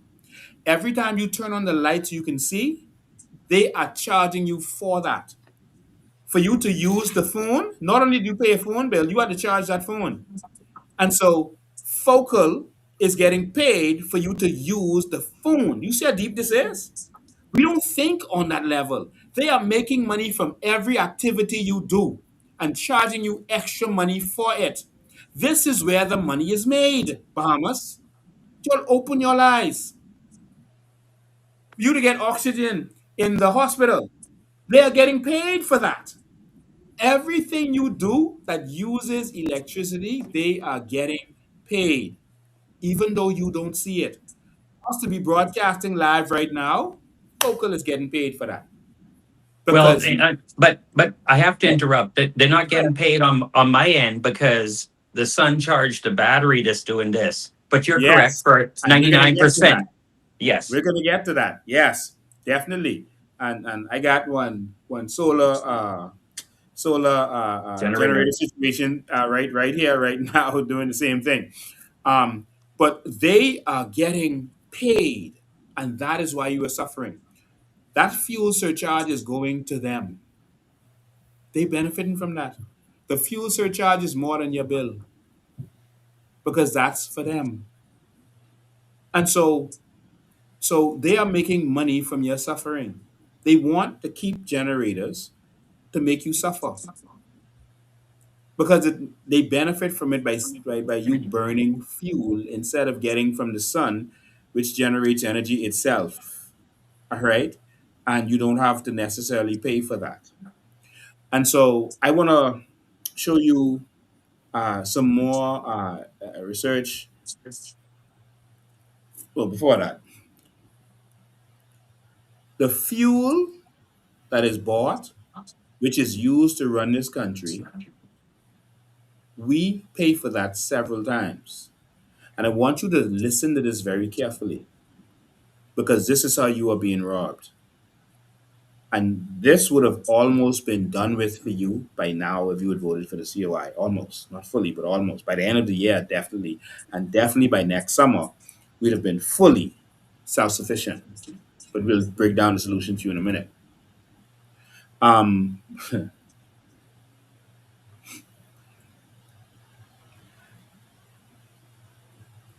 Focal provides fuel to BPL. But Focal, we have shown you documentation over and over. I won't show it again now because we've done many lives showing you that. Focal gets the money from NIB, your NIB. Can you imagine that? They get, I'll call it, free money from NIB to buy the fuel to sell to BPL. Do you see what just happened? That ain't them. They get free money from your NIB that they don't have to pay back. They call it investment. Then just keep rolling over. Free money, boom. Then they buy the fuel. So they didn't have to pay for that fuel. So whatever they're making is pure profit. You paid for that already. So remember, you paid for that. All right? And then they buy the fuel from Shell, West, etc. You see? Now, BPL has to buy that fuel from Focal. Remember, we already paid for that with NIB, right? But BPL now has to buy that from Focal. And guess how BPL buys it from Focal? BPL gets a loan from NIB to buy the fuel to buy from Focal that we already paid for with the same NIB money. So money coming out of NIB twice for the same fuel. And we paid for that twice. And we got to pay back both. Hence the fuel surcharge. Mr. Bain, So Mr. BPL, Bain, yes. please repeat that again. I believe that went over some people's head. NIB money comes from the people. It is deducted from their salaries. Yeah. NIB is deducted from your salaries, Bahamian. Mr. Bain, please repeat that again. PR, please frame this. So NIB gives money to Focal for Focal to buy fuel to sell to BPL. So we didn't pay for that because that's our money that came out of our salary. All right? Yes. That bought the fuel to sell to BPL. Now, for BPL to buy the fuel from Focal, they borrowed the money from NIB again Two for the times. same fuel that's already bought. They borrowed the money from NIB to buy the fuel from Focal to generate the fuel. And this is coming out of the And so, Bahamians' paycheck through yes, and NIB. this is why NIB has to constantly go up. And when But it's time to pay, go ahead, Graham. sorry, can I say one thing? Go So ahead. so the people that sell fuel borrow my money from NIB to get the fuel, and then the power company borrows money from my NIB to buy the fuel, and then I pay a third time when they put that fuel surcharge on me. You pay for them to be able to pay it back. Yeah. That's So what you there's paying for. three No, no, no, times. hold on. That's not three times. It isn't You got to three. keep counting, Graham, because you pay the bill to pay for all that. And on top of the bill, you pay the fuel surcharge. That's another time you pay in order to pay them back. You see? So that's like you jumping in the taxi and the taxi charging you to take you from the airport to Bahama, and then they charging you for the fuel. All right? So you paying twice, right? The bill and the fuel surcharge. But imagine if they borrowed the money from you to buy the fuel. How ridiculous would that be? Mr. Bain, How Mm. ridiculous. now bring it back home to the Bahamian people, my fellow Bahamians. This is why NIB is going to continue increasing. Think. Yes. until it's 25% of your salary because they're never going to catch up. They're going to keep sucking NIB dry, and Bahamians are going to keep falling for it and voting for it. And you shaking pom poms and loving them. Oh, see, my party got money. Look how they spending money on me. Because they don't swing you and make all that money from you. If you are paying NIB, if you are a pensioner and you're wondering why your monies are late, you're wondering why it's taking so long to receive your monies, my fellow Bahamians, look at the paper trail, follow the money, educate yourselves on what's going on in your country. So that's And why so, they can't give NIB increases to anyone because they're tapping that hard. yeah, Twice, three times. they're sucking it from NIB. So let's go to some documents because I just wanted people to get that so they could understand kind of generally what has been going on. Y'all just been getting swing. And guess what? The FNM and the PLP is benefiting from this. And so you Yes. will never get relief as it relates to this. We could have gone solar a long time ago and we're going to show you how we would have done it. All right. But we just want you to see some facts right now. And I can let you see that I have all the documents. And we were ready to deal with them right away, immediately, because we already did the research, the investigation. We know where everything is and whatever was done. And so what you're seeing right now is the BPL debt map to be prepared. All right. And this is just the publicly known stuff. Major facilities and financing. These people been borrowing money like crazy. All right. Here from 2003, $20 million here. 2009, $211 that keeps rolling over, and they keep up renewing it and redoing it, and we keep paying the same $211 million over and repeatedly. All right, syndicated bank facility included Credit Suisse, Bank of the Bahamas, CIBC, First Caribbean, RBC, Royal Bank, etc., etc. All right. Um, and then it turned into $246 million government financing foolishness. 2009, $3.4 million National Insurance Board balance recorded. All right, some US dollar debt refinancing. Um, First Caribbean International Bank took up $5 million. See how much debt they raised, and this is a monopoly, no competition. $26 million bonds by NIB. So this NIB gave them money here. $26 million from NIB. This 2011, 17, and they keep rolling it over. So every time it's time to do this, they just roll it over. All right. Um,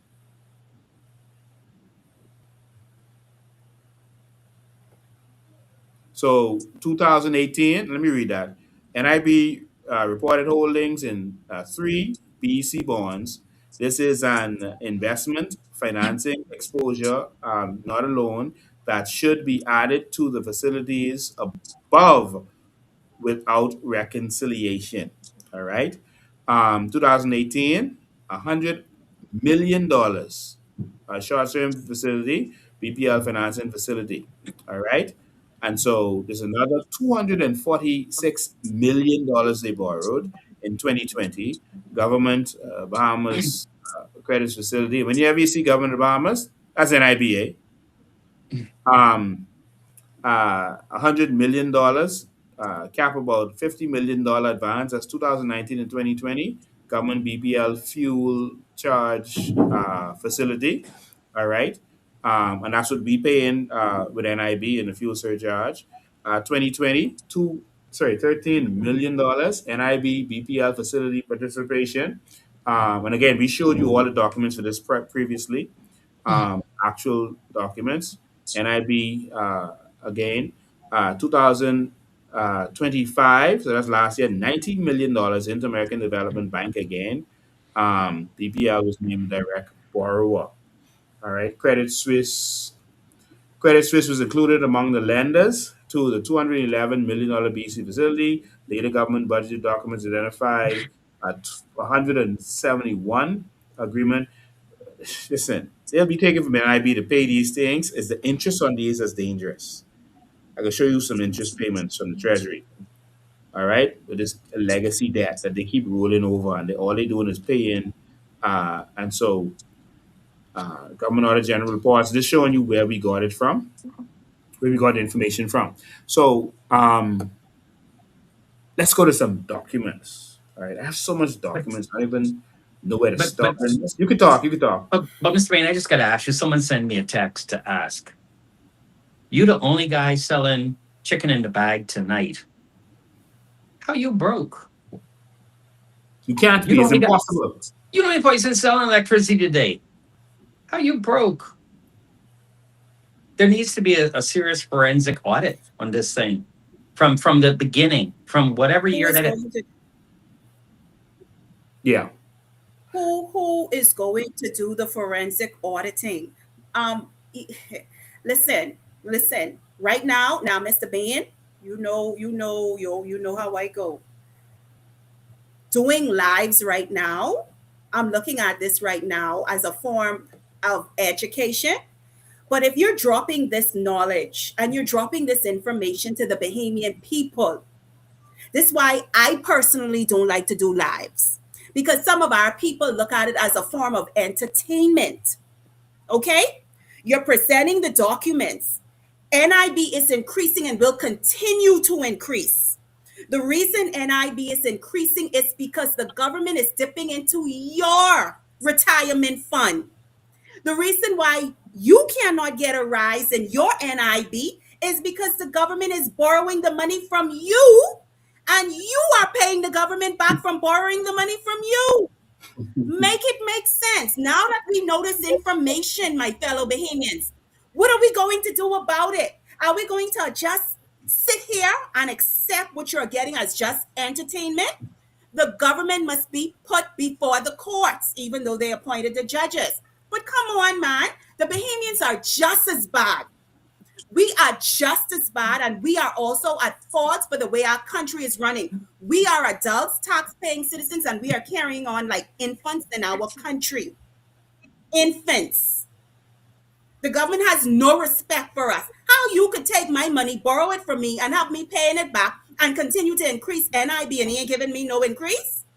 What kind of mafia foolishness it says these people dress up in coat suit, toting pens, sitting in the House of Parliament, walking around, and we're calling them honorable while they steal from us?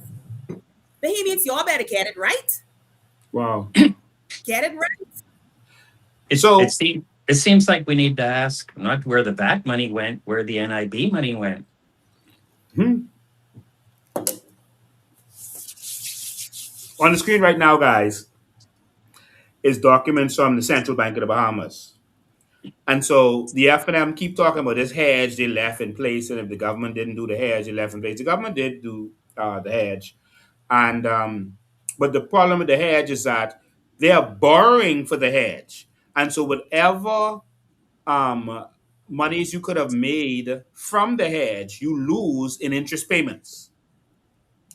So if you saved 8 or 10% by doing a hedge to borrow the fuel, which means that you buy it at today's price and you keep it at today's price. So if it goes up, you save money, but if it goes down, you lose, right? Um, so, but the problem is you're paying interest on that because they borrowing for the hedge, and that's what you're seeing here. All right, the BPL fuel hedge account. All right, so this is from January 2021 that you're looking at. I think that's I see 1/1/2021. All right, that's the balance brought forward. And you can see that this was still under the minister administration. And as you can see, the money on here, this small money. BPL spends $30 million at the time, $30 million a month on fuel. All you're seeing is 1.8 million here. There's 2 million here, right? This direct stuff from the Inter Development Bank. And so you're seeing these little small little transactions. But what these transactions appear to be is interest payments. All right. Um, on the head. So you're really making money. You're just getting yourself deeper in debt. That's another one. in 2021, still under them because it looks like this is in, yeah, so some of this is still under them. And you can see this small stuff. This appears all of it to be interest payments, right, on it. And I can show you how I know that in a minute. I have the actual documents related to this. And as you can see, this is a central bank document, all right? Never before seen, all right? So you can see where the money was going, how it was going. They got money and what they spent money on, all right? So it had 1.8, sorry, 5.1. You can see what it increased to and what it ended up being. I'm going to keep going through these. So again, this is back in Pinta them days, right? It's before Brave them took over. So you can see this small money. So they pay in the interest on the hedge, all right? Because they borrowing for the hedge, which is supposed to be an advantage. Let's keep going. Let me look at some more of these. There you go. More, see the small money, 1.8 here, 3 million there, when it's really supposed to be 30 million a month. You see, more of this nonsense. All right, you can see the balance brought forward and you can see what it goes to. So I just wanted you all to see this. All right, and here is the income statement of well, I have the whole monthly income statements of BPL and what they made every month. All right. So I have all of the documentation. As like I said, we know everything. The COI wasn't coming playing. We ain't like there for them asking them to answer questions. We done been had it. Nah, we wasn't gonna expose everything we have, and we still won't. But we have all of the documents related to this. So let me go into more modern times so you could see more recently these hedge accounts, and then I'm gonna go to the actual documentation. You know what? Let me skip straight to that. Let's go. Where are we gonna go? Okay, there. All right.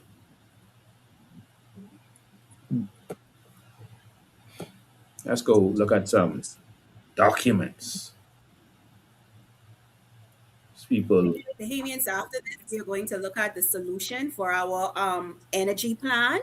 And it's on the website. It's on the website for persons who are saying they're still waiting for the Coalition of Independence to roll out their energy reform plan. It has been on the site. It has been explained multiple times. It has been shared, and you can help share it too. Also, if you see something on that plan that you think can make it better, go to the website, add your ideas, place your views. We have a lot of talented people in this country. The Coalition of Independence was not the only party or the only group of people that helped put this energy plan together. A lot of our diasporas who are engineers, a lot of our educated people who are away and here locally helped cultivate this plan and put this plan together.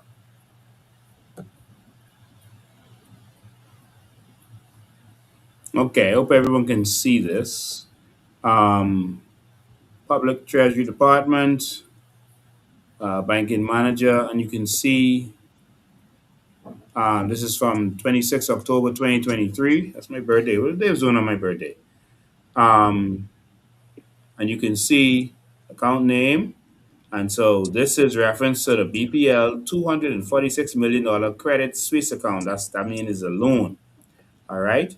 And the amount is $13 million they're talking about.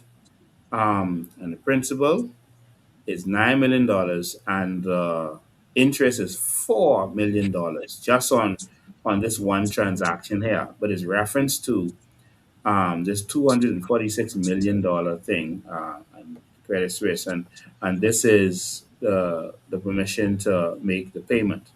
All right, they're making a payment of $13 million, which I believe is the interest on this. All right, and you can see there's Barbara Zonical, the acting treasurer, that's dealing with that. All right, let me see if I can go back and stay on the same page. Um, I hope everyone could see it. Could they see it? You don't know if they could see that page? No, I don't think they could see it because it opened another page. Okay, they couldn't see it. Hold on one sec. It's still on the first page. I'm so sorry about that. Um, and I couldn't see your comments.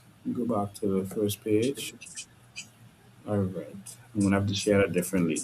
Okay, I'm gonna stop sharing because I want everyone to see this. I want you all to see these documents and these shocking documents from Menace era and from Brave Davis era. And you can see they I can't believe these people call themselves. Okay, let's see if this works. Okay, let's see if this works. And so I already showed the document. Let me go here.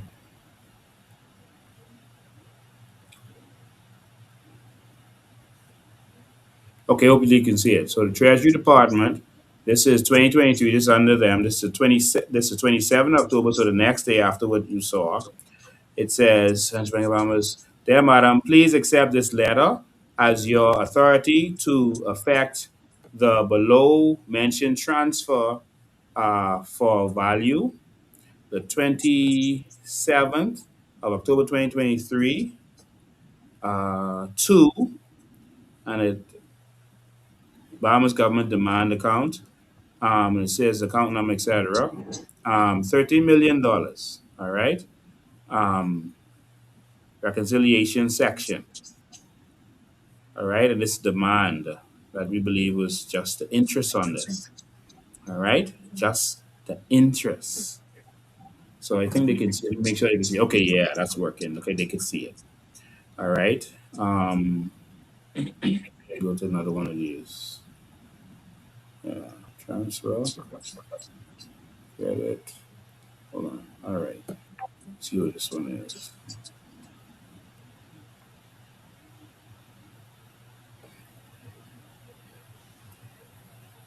Okay, that's the same thing.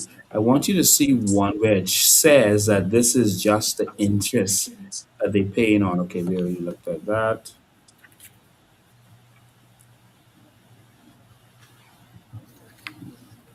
All right, we looked at that.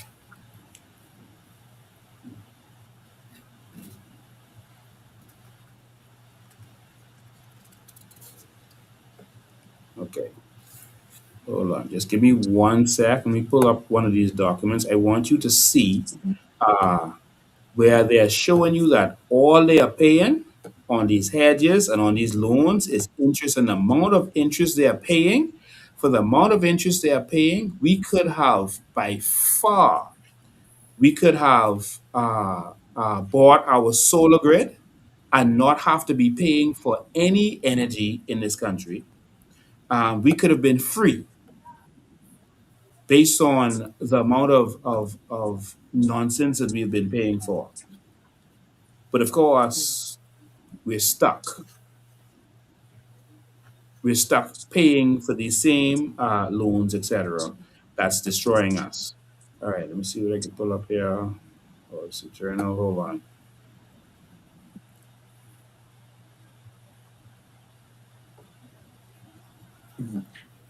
So whilst our leader look for the documents, you're saying that the Bahamas can also be making monies from the cruise ship, depending on our energy reform plan, correct? Yeah, I mean, it was said years ago that you could float a liquid natural gas power barge behind Arawak Key, and I believe I heard it recently repeated again by this government. Maybe someone can text and tell us. And that could create enough energy for New Providence, but it also could create enough to supply those cruise ships. So those cruise ships are not plugging into our electricity, and there's stuff it looks like they're burning generators in the day because smoke's coming out of their smokestacks all day. And are they allowed to do that in Florida? And so No. if we could sell them energy, but why wouldn't they take our energy? One, maybe we can't supply enough, but that's the solution to supply it. Number two, are they willing to pay what we pay for energy, understanding when they go to Florida, they get it for pennies? So you see, we have to have the real talk. So, guys, watch this. Watch this. This is what BPL has been paying in interest payments, we believe. And again, all they got to do is give us our Freedom of Information Act, and we don't have to be worrying about this stuff. So, this is the Bahamas government demand deposits. Um, Balance brought forward. So payment, you can see here. So payment made, this is August 27, 2024, $2.1 million. The same date, $6.8 million. The same date, $2.6 million. The same date, $3.1 million. So it seems to be a bunch of payments, that's registered to a total of it looks like draw down to 16 16. million, but it's $21 million. Oh, that's the balance brought forward, and to $21 million, right? Sorry, $16 million. And so these are their numbers. And so what they can do is they can come and explain these numbers to us so we could know exactly, what's going on with these numbers. Because all we can see is a bunch of bills for payment people. Okay, got some more here. So a bunch of bills for the Bahamian people. I watch this. This is an authorization letter. Okay, come on, open up, open up.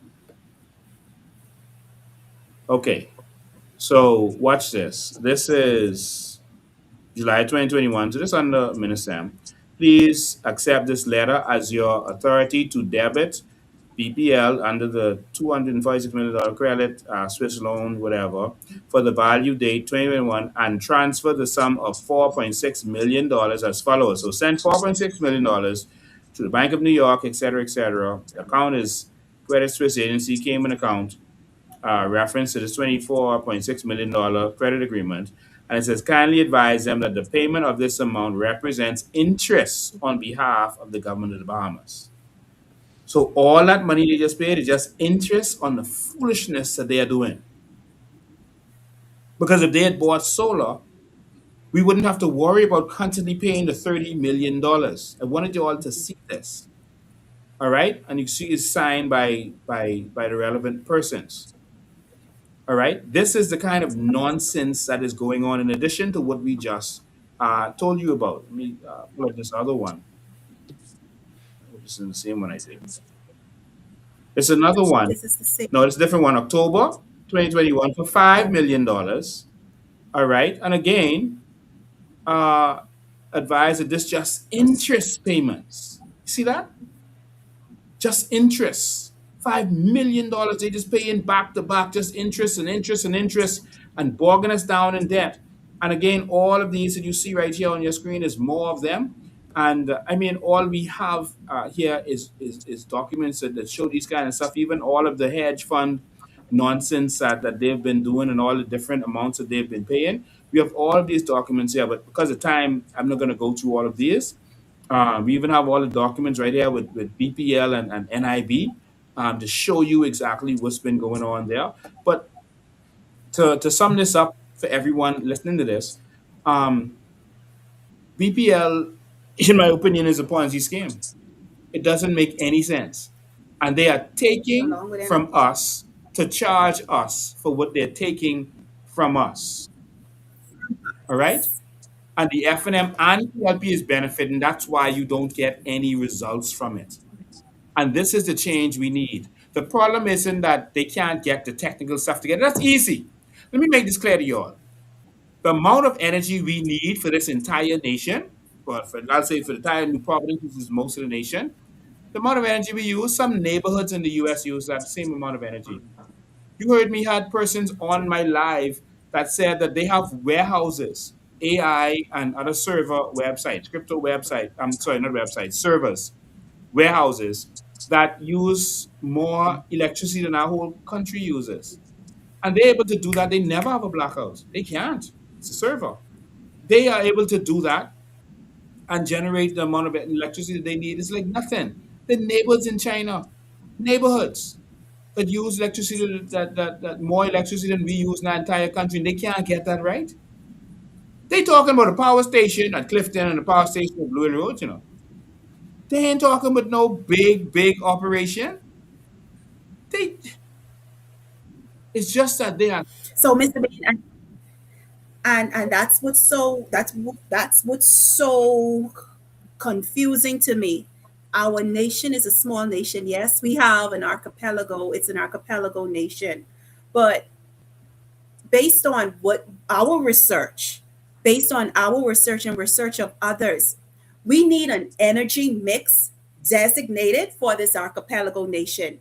And the Coalition of Independence has those plans. So I am excited to hear you start So let's speaking talk about about the it again for solutions. those, Awesome. Let's talk about yes, solutions. for those who have So, because never people thought are about it. asking, well, what y'all would have done different if y'all was in? Because they dumb us down to make us seem like the solution must take years, and you can't get nothing done. And you see other countries are doing it, but they make it seem like it's so impossible for us. It's because they're benefiting from the way it is. Now, we released our 100-day plan for energy, and we'll explain it some more here. Well, the first thing we would have done, we needed a quick solution. And there are companies, more than one, but one in particular, with a barge solution that could have brought a barges in to New Providence, that everything is already set up and ready to go. The engines are there, etc. And we would have been able to get electricity for cheaper than we are getting it now. All right, far cheaper.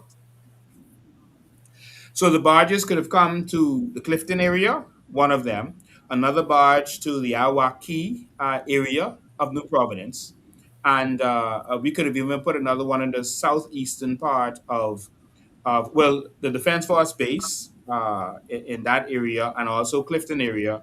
And we actually have a marina that we could have used in the southwestern area, in the area of Hana Road area, where you could put another barge if you needed to. But you don't even need all of these barges because we don't have that much demand, to be honest with you, to use all of them. Just letting you know what the possibilities are. These barges would have come in, and they were actually willing to change the entire grid for free. We didn't have to pay no one. We didn't have to partner with no one. They were willing to pay for the entire grid for free if we had, I think, just 5 years. Promise them to buy from them power for 5 years. That's it. All right, and they would have changed our entire grid because that's where most of our leakage is from the grids, which takes 50% of our energy uh, right off the bat. And so that would have solved a real Mr. Bain, problem. this, that sounds like something that could have fit in a 100-day plan. Yes, in less than 100 days, within a month, they would have been here and set up. And so we would not have had the blackouts for summer. All right. They would have been here, set up, and generating the proper energy that we need while they were fixing the grid. Okay. And so problem would have been solved. But of course, Again, what do you call that type of solution? well, that they are just barges, and so they are temporary solutions. You can make them permanent, but they are temporary solutions where you put them in the ocean to give you the power. Well, not in the ocean, and at the port, and they're set up there, and they can give you the power that you need on land to power your country, well, our island. And so that's the temporary solution to solve the problem quickly. While we were doing that, we would have already made the arrangements to use our carbon credits to benefit from solar. We would have cashed in on that and not had to have any loans or borrowing, etc. These idiots are borrowing $500 million to do LNG. That could have given us enough solar alone to power this entire country and have enough to sell to neighboring countries. All right? So, Mr. Bain, Idiots. before you go on, the 500 million Yes, to put a for the LNG in Clifton Pair. so the 500 million for LNG, is this something that the Bahamian people will have to pay back? Yes. You're going to pay it Okay. from a fuel, more fuel surcharge that goes directly to Focal because the loan is going through Focal. All right. And so, Jesus.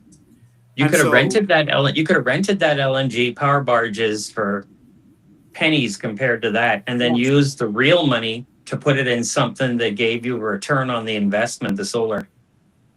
But they are trying to do everything to make sure that the money goes through Focal to benefit the FNM and PLP so they continue to have money to spend on elections to fool the people. All right. And Can I while we ask you some, one can I ask you one of quick course, question, of Mr. Bain? course.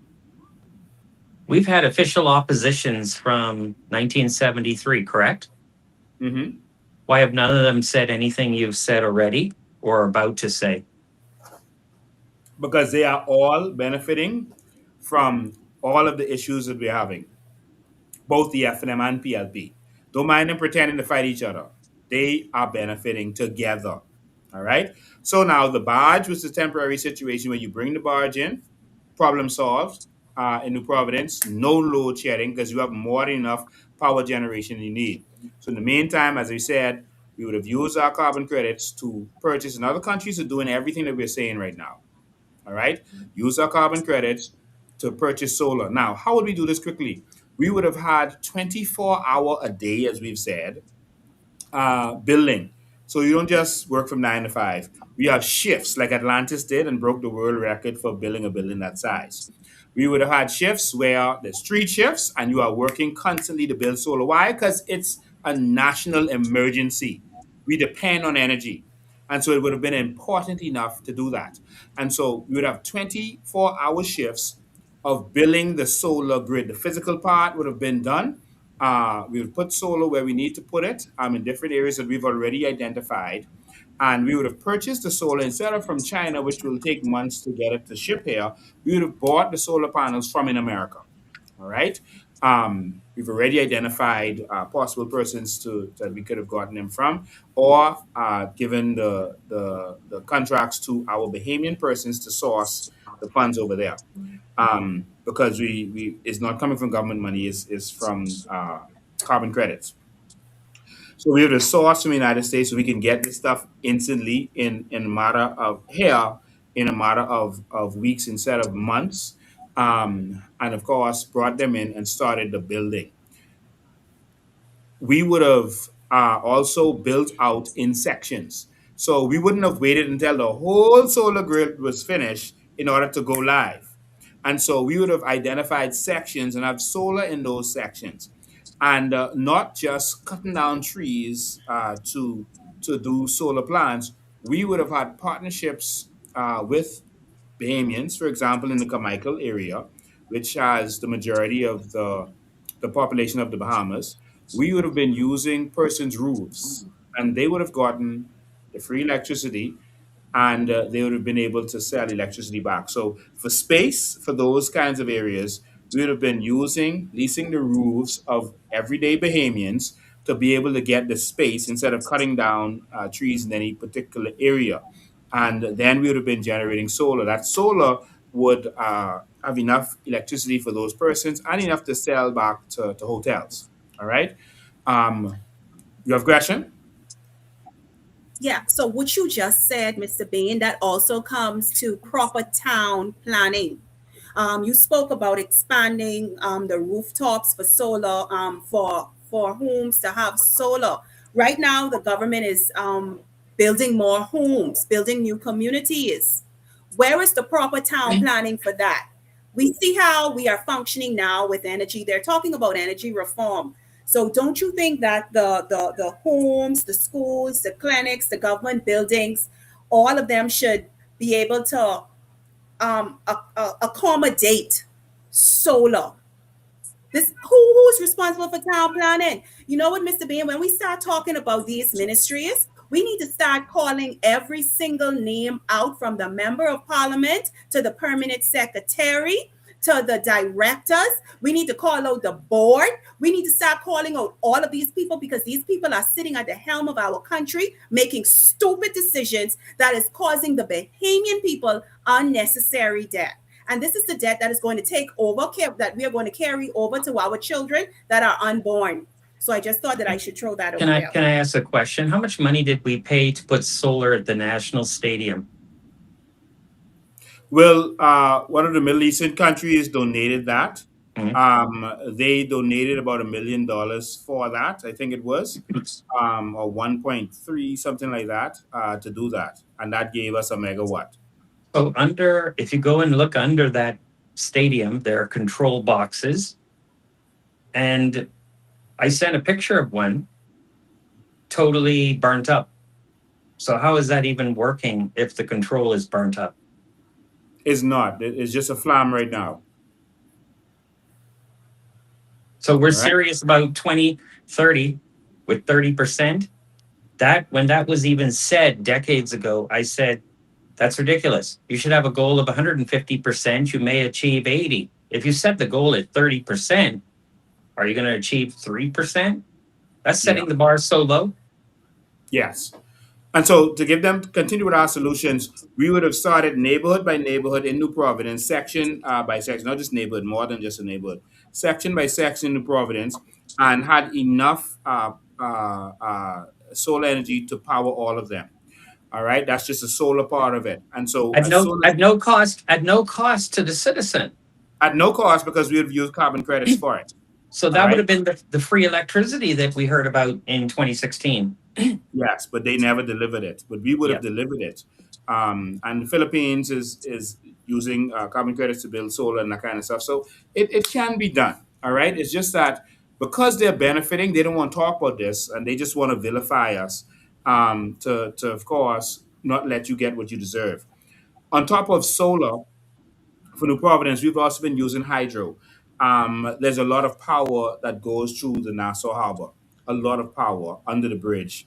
And we would have put the turbines there and used it to collect energy, sell it to the cruise ships, which would have benefited us. And we would have been making carbon credits in addition to what we make from them for them buying it.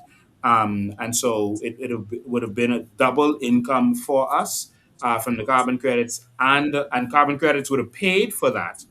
All right, and we would have sold that to them instead of just using LNG, which you still have to buy constantly as you deplete it. And so that would have been a solution. We also showed you, and we interviewed persons from the United States who were sitting waiting for the COI to win so that we could do what we had to do, where there's solutions using water to make energy.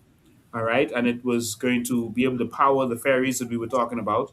But the process that they use to make the hydrogen fuel makes the purest water in the world. All right, and you would have been able to get water, also hot water, so free hot water going to your house. All right, from these stations that we would have put up on the Family Islands initially, free hot water going to your house, water going to your house, and energy from this hydrogen going to your home. So you got three things in one, just like that. And so it would have reduced the load on the grid because hot water causes a lot of load on the grid. And so getting the hot water from this natural process would have reduced a lot of that load on the grid. Also, we would have been setting up district cooling systems. All right. And so the stuff we talked about in New Providence already, the solar, we'd have been working 24 hours a day, and we gave the plan already to show how it would have been done. And so immediately the barge would have come in. We'd have had the relief right now. By end of the year, we'd have been going live with the first sets of solar. And so neighborhoods would have been going live by the end of this year. And by next summer, we would have had enough, we believe, to power all of New Providence, for example. We would have put enough manpower to make sure that it happened, and they would have been working 24 hours a day to solve this national crisis that we have. It is doable. Atlantis built in 18 months. We could have built solar in about a year. We could have done that.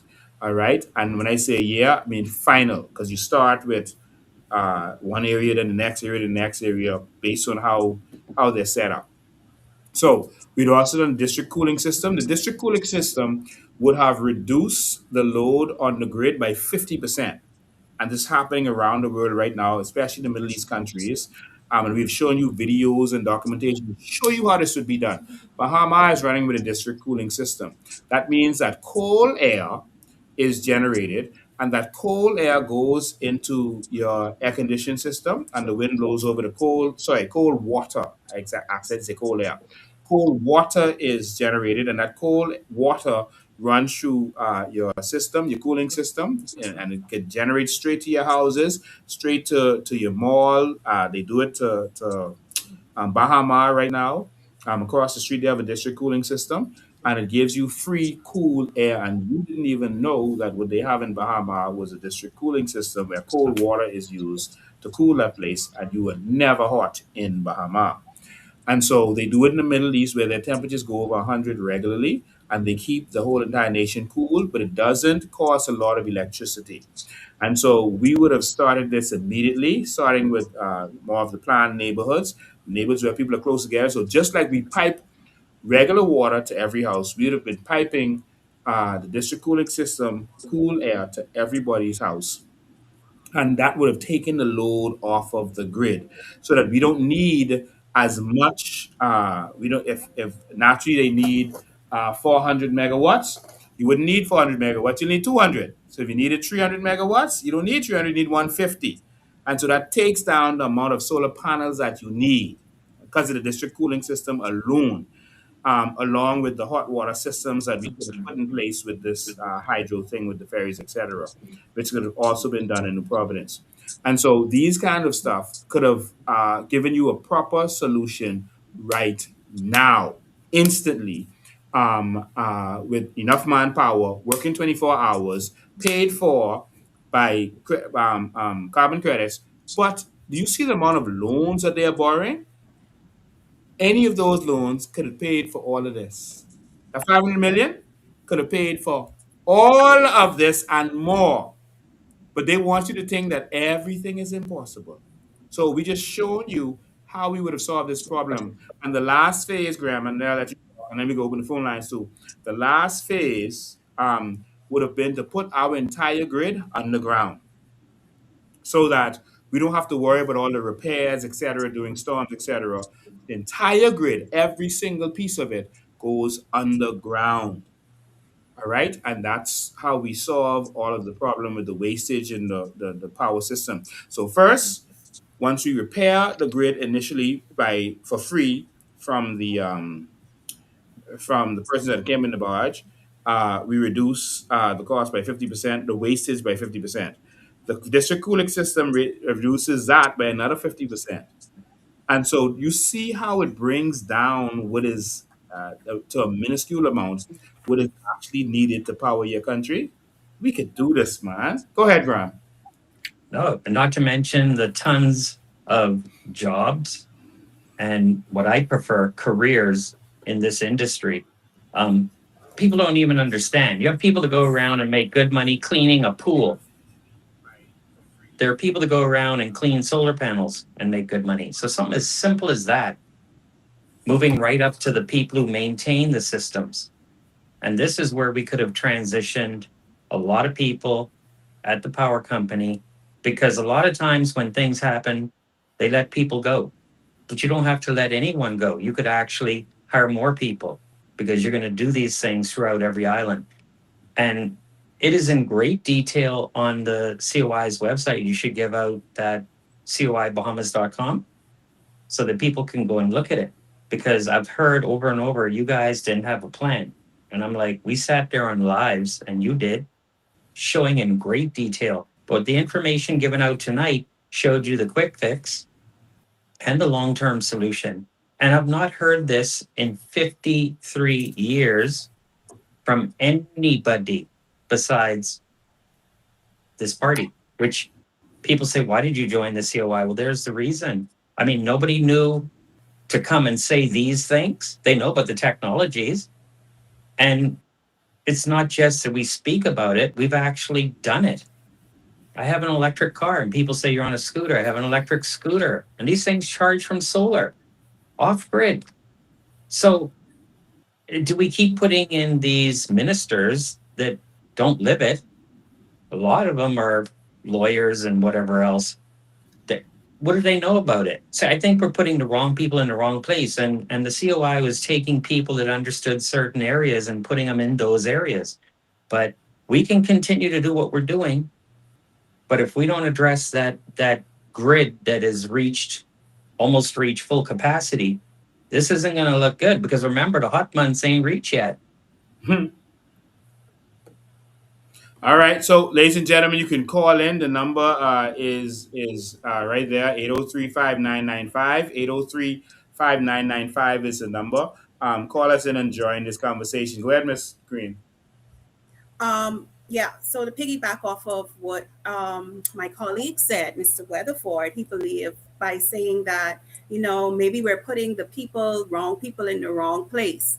We have a lot of, I'm not talking about the members of parliament, but we have a lot of experienced people in this country, and a lot of experienced people are sitting in some of these ministries, but they're being overshadowed by these corrupt politicians and their corrupt foundation. I have, like I said, I have yet to hear of any minister, member of parliament, PLP or FNM talk about the diversity of our energy or energy reform. You just mentioned, Mr. Bean, ocean and hydro energy. You mentioned solar energy. You mentioned energy concerning wind. You mentioned all of these things, and all of these things are basically inside our plan. Then you have wasted energy, wasted energy. You also have things like biomass and bioenergy, battery storage. We have all of these things, and all of these things can create careers, high paying careers in the country, while giving the people reliable and sustainable service. But here's the thing, we can no longer blame the members of parliament. As a people, we are Phone well lines versed. are- We are well read. We know what's going on other parts of the world. We know what type of energy can be had. So we need to tell our member of parliament for a sea breeze. Listen, when you go into the House of Parliament, I need you to table a bill. I need you to start talking about energy reform in the form of biomass energy, in the form of solar energy. We could send our member of parliament for Pine Wood. When you go, come back off of your vacation, based on what was going on in this country, you all need to go into the house and talk about energy reform. I want to hear something like wasted service. I want to hear something about solar. Okay, I want to hear something about wind. Let's start talking, having real conversations in this country. Y'all can't have the real conversations because y'all stealing from the Bahamian people, and we got to call it for what it is, Bahamian people. They are thieves in coat suit. Call them for what they are. Replace the honorable with thieves in coat suit. We need to start holding these people accountable and stop praising these politicians. I am telling you, even under the COI government, there are policies that are going to be put in place for you to hold Lincoln Bean accountable, for you to hold a Graham Weatherford accountable. They need to start paying for their sins and crimes concerning the Bahamian people. But again, like Graham Weatherford said, visit the website, the COI Bahamas website.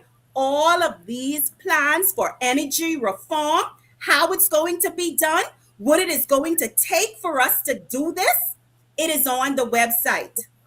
It can be done, my fellow Bahamians. It can be done. Mr. Behan? Even the time frame for doing it was there. The first 100 days, what you could expect, etc. But why would you cut down a whole field of trees that we know are needed for the climate not to change? And you may pay a carbon fine for that. Why would you cut down a whole field of trees when you have all these rooftops in just pine wood alone that you've already cut down trees to build a house? Why don't just put the solar there That on is each one? correct. Let's go to the phone lines. Uh, Call you live. Go ahead. Hey, Mr. Ben, what you saying? All is well? Yeah, man. Yeah, that's Joey here. Hey, Joey. So, quick question for you. Mr. Prime Minister has been informing people that we're going through the same crisis every year. We have been going through issues like it's been hot. The heat has been demanding, and on the power. There's a lot of demand on the power grid and all this kind of stuff. If we have the cooler months, so say like we go into the cooler months, that's when there's less demand on the energy system. Why in the world they wait until next year to have the same excuse instead of pre-planning for next year?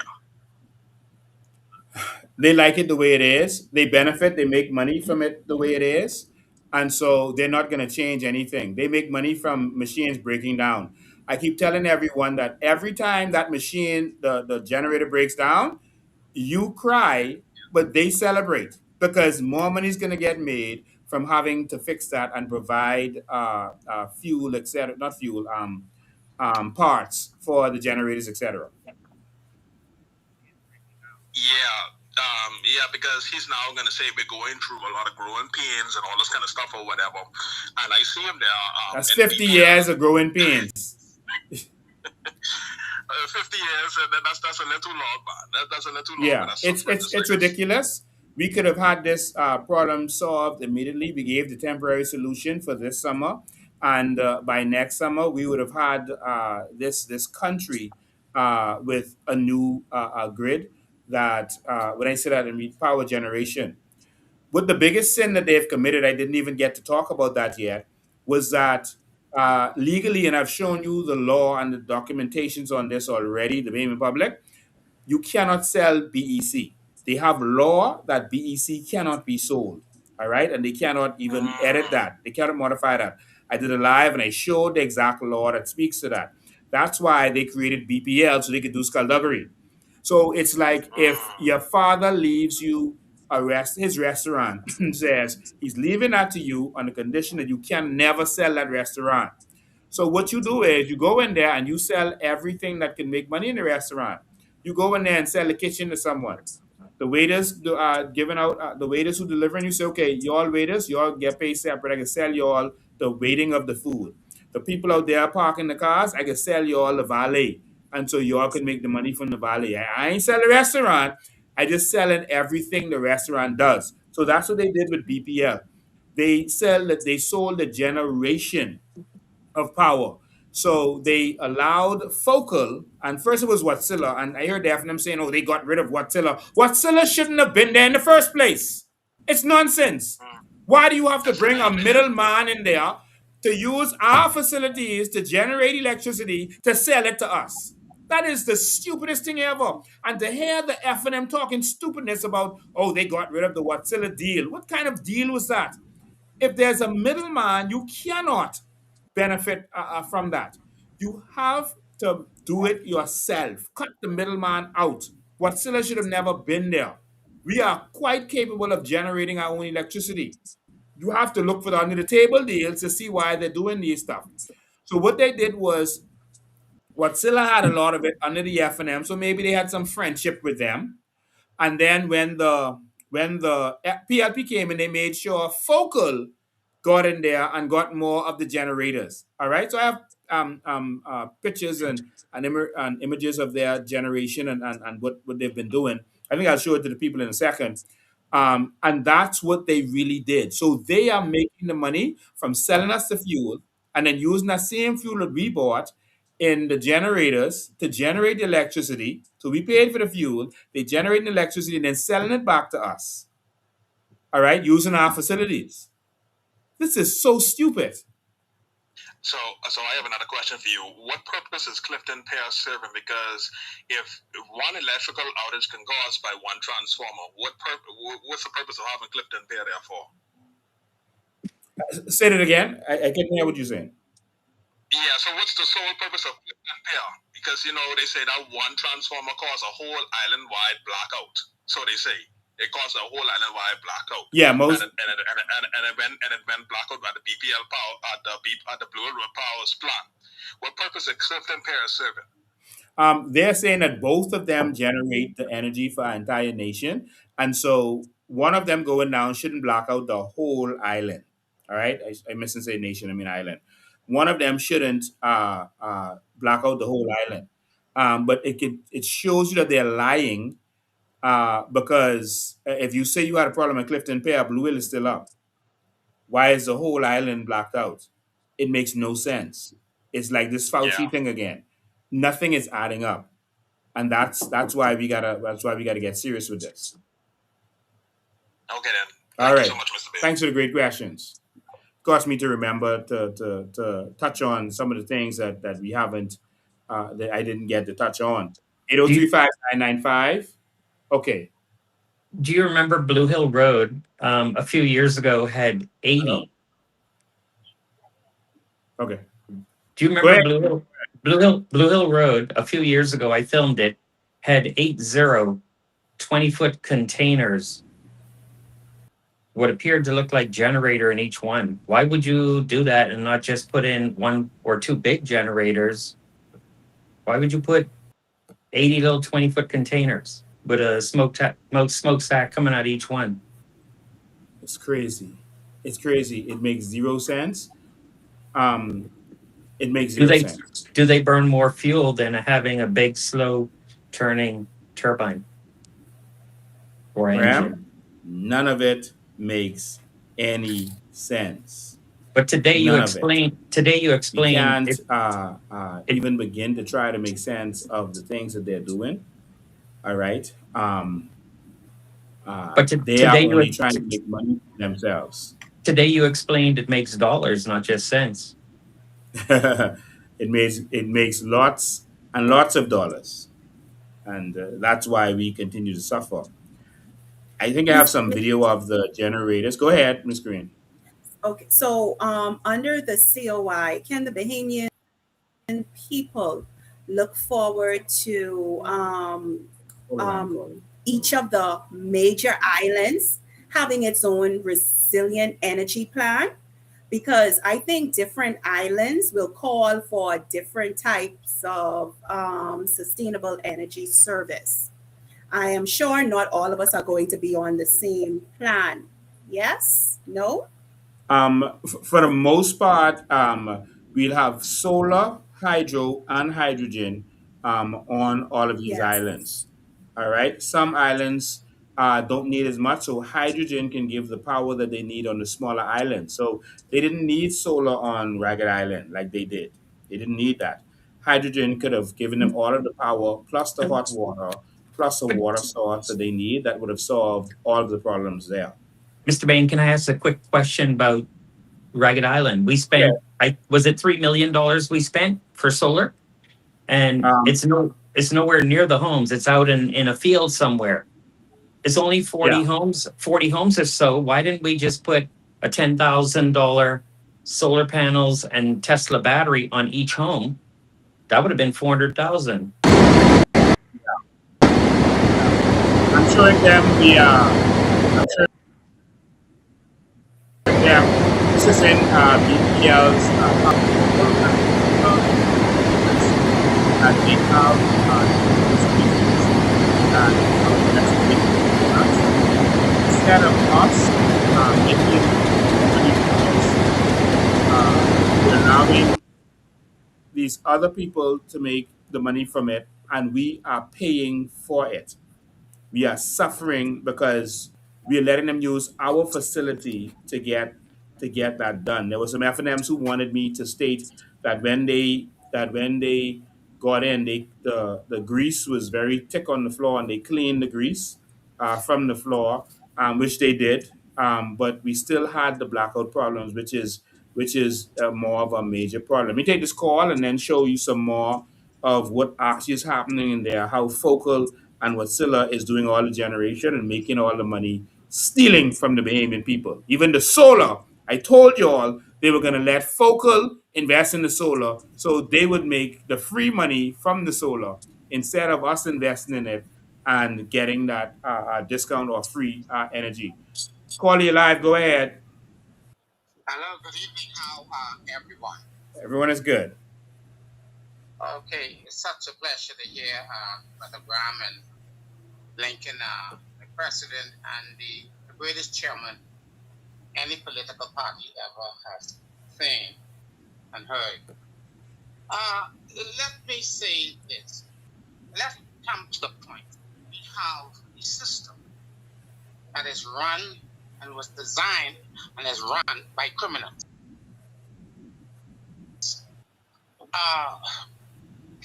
The Bible talk about the power of money, greed. Now, my understanding and talked with my son, and he said Nova Scotia in Canada runs with hydroelectric. That's the name.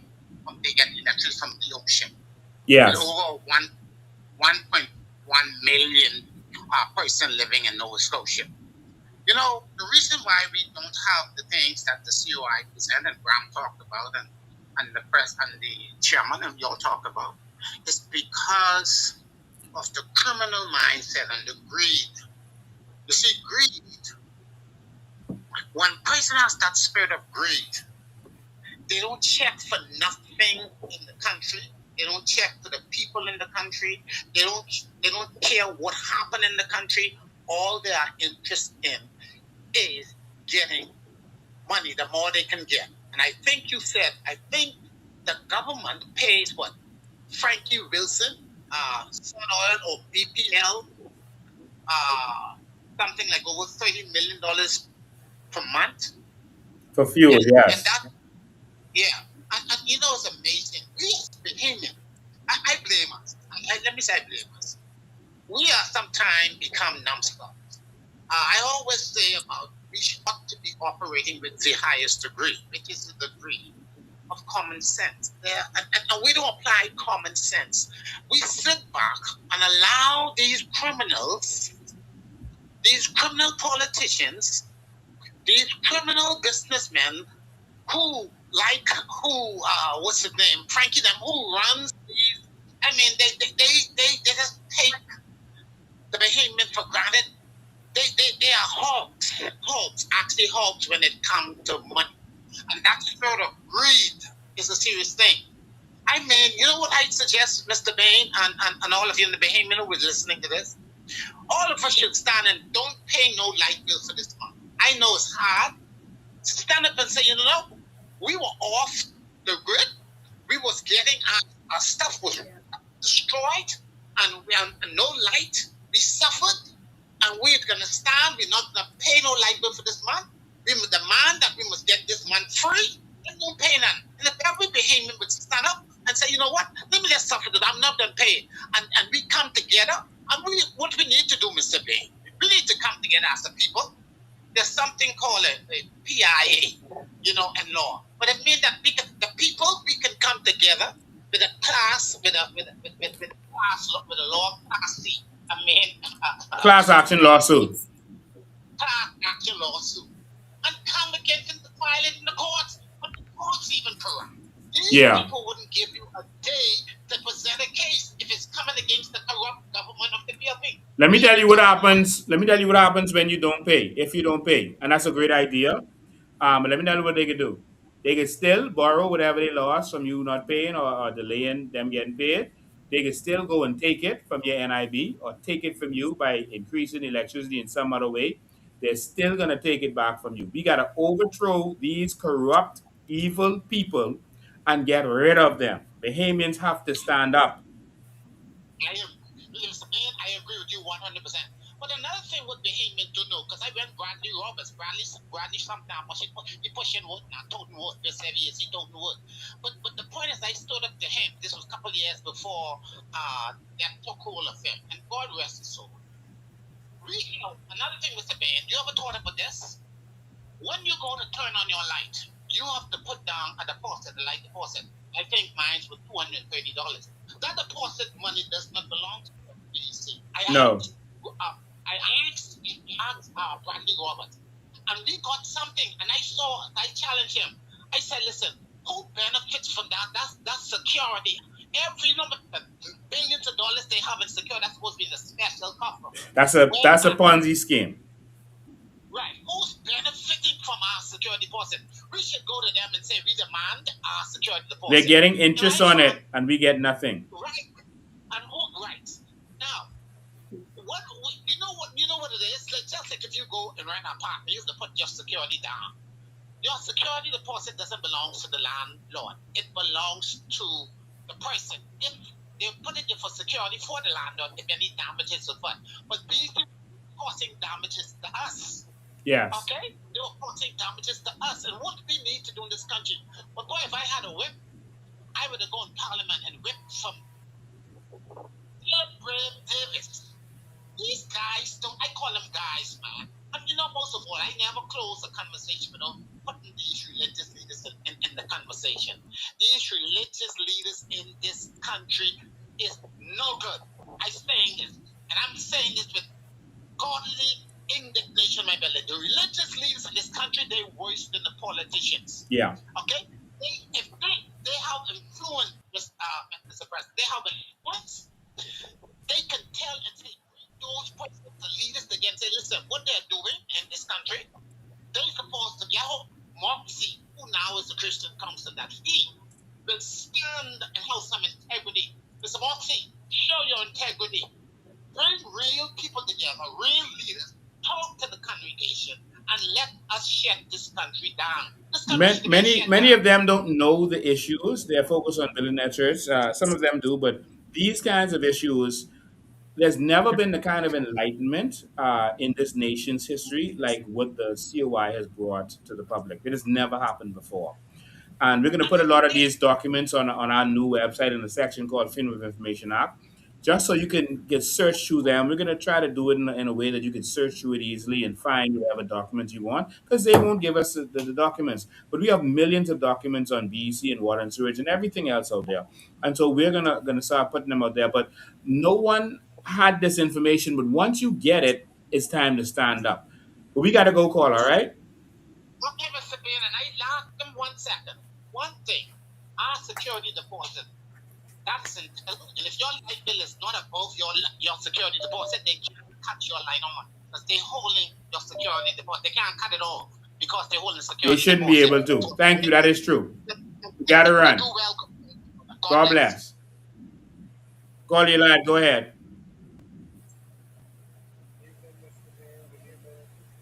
And good evening, your guest, Good evening. Mr. Rutherford. Good evening, Bahamas. Derek Benjamin, the Mayor Jr. here. Mr. Bean, I like the idea of what it is you're doing. Because, like you just stated, it has never been done this way before. Right? Mm-hmm. So you are addressing, you and your team are addressing what I call a culture decode in the Commons of the Bahamas. Mm-hmm. The way we think, the way we see things, what we believe, you understand, right? And on top of that, we do have social decay in the Bahamas. And so, with respect to the culture decay, right, and how you're addressing it, it takes some time, but it's the real true fix. That's why no one else ever addressed it this way. You understand? Because if the Bahamian people really, really get it, you understand, then the problem will be solved. You understand? Because now you're addressing their mental capacity. Are you hearing me? Yes. Right? The social decay now speaks to policy and so on and so forth. It's more of a quicker fix and whatever, and that's fine. You will get there, right? But I just want you to know that don't get weary in well doing, okay? Because you're really making an impact, and at the end of the day, the Bahamian people are learning. It'll take some time, but I see the numbers growing, so that's good. Now, this situation with respect to NIB is very, very, very disturbing, because if NIB is taking a hit, Mr. Bain, Miss Green, and Weatherford, that means the Bahamian people taking a hit. Yeah. You understand? And so when we consider, the purpose of our monies, it's more of a trust fund for the Bahamian people. You understand? Mm. Towards the various things for us. You understand? Medical benefits, short-term benefits. You understand? Pensions and different things like that. Unemployment benefits, funeral grants, so on and so forth. Now, they use the money because, again, it goes there and it's stood there as an investment, because you can remember now, Bahamas, you got customs, you got inland revenue as one. That's the legislative body that collected this money. Next is NIB. NIB sits on billions of dollars with a B. Yes. You understand where it's coming from? That's our money.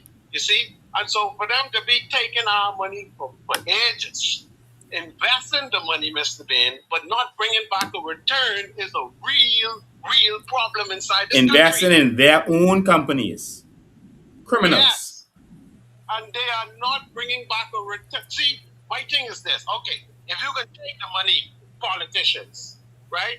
And you say, okay, we can use the loophole and we can invest it. You understand where I'm coming from? Please put the money back. You understand where I'm coming from? Oh, with some profit. Some. You understand where I'm coming from? Don't just take from us and take from us, man. That's very dangerous because what you're doing then, Mr. and Mrs. Politician, you are robbing generations that have not been voided yet in the comments of the Bahamas. You understand where I come from? Then on top of that, you're taking the money and you're giving it to these people and focal them to buy fuels, this and that, and BPL them and all this plan on and different things and that. You're really mashing up the Bahamian people, man. These people are very, very cold and wicked and evil. Yeah. To be doing that. You understand where I'm coming from? But I just wanted to put that in there because at the end of the day, it is very evil to do that to the Bahamian people with respect to our NIB money. You understand? Our sweat equity. It is slavery. We're getting hit all around, and we're paying all around, and these politicians eating way around the table. You understand? The gentleman just came on, he was talking about the spirit of greed and different things was real. You understand where he's coming from? And so at the end of the day, I really could appreciate what you have accomplished so far, Mr. Bain, like you said, right? No one have really addressed it this way because they know once you do it this way with respects to, right, dealing with the real issue, which is the culture decay, how do people think, what we going to believe, how we think, how we hear it. See, wisdom is the ability to recognize difference. You understand where I'm coming from? The difference in good and bad. All right, we got to run though. We got other people trying to call in. Okay. All right, thanks for your call. Caller, just hold the line one sec. I just want to show you all a video. We talked about NIB just now. I want to remind you that we did a whole expose on NIB also, and we're going to release a lot of these stuff. And they also bought derelict mansions or old mansions with our NIB money that they had no plan to do nothing with. It seemed like politicians put stuff in their own name and then let NIB buy it to suck money out of NIB. And we were in front of myself and Weird Oxen in front of the mansion, one of them a few years ago, and we were showing that the documents had Hubert Ingram on it, and Hubert Ingram's son just happened to pull up and said, no, Hubert and Perry, all them doing this stuff together. Because we was telling them, look, your daddy name on this, you're going to benefit from this. And he's like, you don't want it. Because I guess he sees the corruption that has been going on. So let me just play this quickly before we continue. I want to remind you of this. And there's some people who just started watching us now, so they don't realize a lot of the exposés that we've done. They've never watched our documentaries. They don't know the kind of information that we've putting out there. They've just started watching us during this political season. This is taking a minute to download. It's going to take a minute to download. So I'm going to take the call in the meantime, and it just will pop up in the middle of the call. Caller, you live. Go ahead. Good night, Mr. Ben. Who's that? Right here, man. Hey, you know the story from Mr. Ben. There's no politician in that House of Assembly worked as hard as me in this country. I have worked on every big project this country has. Everyone. Atlanta, South Ocean, Emily Bay, Mushaki Park, Isniki. Only being the supervisor down to the Chinese farm. Okay? I've a lot of hard work in this country, Mr. Ben. I paid national insurance $20 to $19 to $20 a week for 44 years. I took an early retirement. These people only gave me $400. Mr. Ben, what $400 could do for me? It's ridiculous. Huh? It's ridiculous. That's it, man. It's sickening, man. It's sickening. It may do something drastic. Because $400 can't, if you have to pay rent, it can't be no rent. It just barely buy food for you. What $400 can't feed a man for a week? No. A whole month? No. $400 can't do it. That's sick, man. That's sick. Yeah. Another thing, Mr. Dane, you just keep talking to put these people out, man. You gotta get them out, man. They don't sit and relax, Mr. Dane. They don't have plans for the next election. They don't know how to win. They didn't know what to do. They didn't know how to steal the election. So you think they ain't gonna try it again? Just saying, what you think, what you think we should do, what we need to do to get rid of them. That's my question. And you want me to say it publicly? No, I mean, All right. I would really, really, really like to know what we need to do to get rid of these people. All right. All Stay right. tuned. Thanks for your Yeah. call, man. All right. That's why doubling the seniors' pension was so important, Mr. Bain. Yeah, definitely. The seniors' pensions would have doubled immediately. All right, we got a caller, another caller while the video is uploading. Caller, you live. Go ahead. Yeah, good afternoon to you, Mr. Bean, and your whole entire crew. Yes. Listen, I called because it's a touching situation in reference to us as the unit. When it comes to buying cement, a bag of cement is like almost $24, $25. A bag of mortar mix is about almost the same, $26. I don't see the sun for the smoke when it comes to Bahamians in this country. Mm-hmm. You just was here the other day in Freeport in reference to Bahama Rock with the saga. And it was kind of upsetting to me to see the manager of Bahama Rock doesn't have anything in place for small people in this country. And we have people who've been on the house from 2019 in Grand Bahama, and these brothers them cool. I remember when it used to be iron construction. You could go down there in a one-ton truck and put your peel off or your cracker dust on. These brothers them really, really and truly looking for us not to have that in this country. Yeah, that's what they're doing. You know what I mean? They keep the poor so they can stay in control. Listen to me, Mr. Bain, I applaud you for coming over because I know a lot of these people who work in that establishment, they are not happy, right? I mean, these guys asked me to build a piece for my truck. I built it. I've been buying stuff from them. I have my receipt, and all of a sudden they just put me to a hug. And you can imagine how much other people, probably in a worse condition than I. Wow. You know what I mean? When we call this the Commonwealth of the Bahamas, and we need to look at every individual who's trying. Some are going to make it, and some aren't going to make it, but we have to be there for all. And I want to say thanks to you and your panel for taking this time to educate the Bahamian people, because trust me, a lot of us are lost, but now we are finding our way, and thanks for taking my call. So, Yeah. All right. God bless. Yeah, we got to do something. We can't just sit back and let this place continue to be the way it is. That video, I think we got to wrap up now. Anything you guys want to add before we wrap up?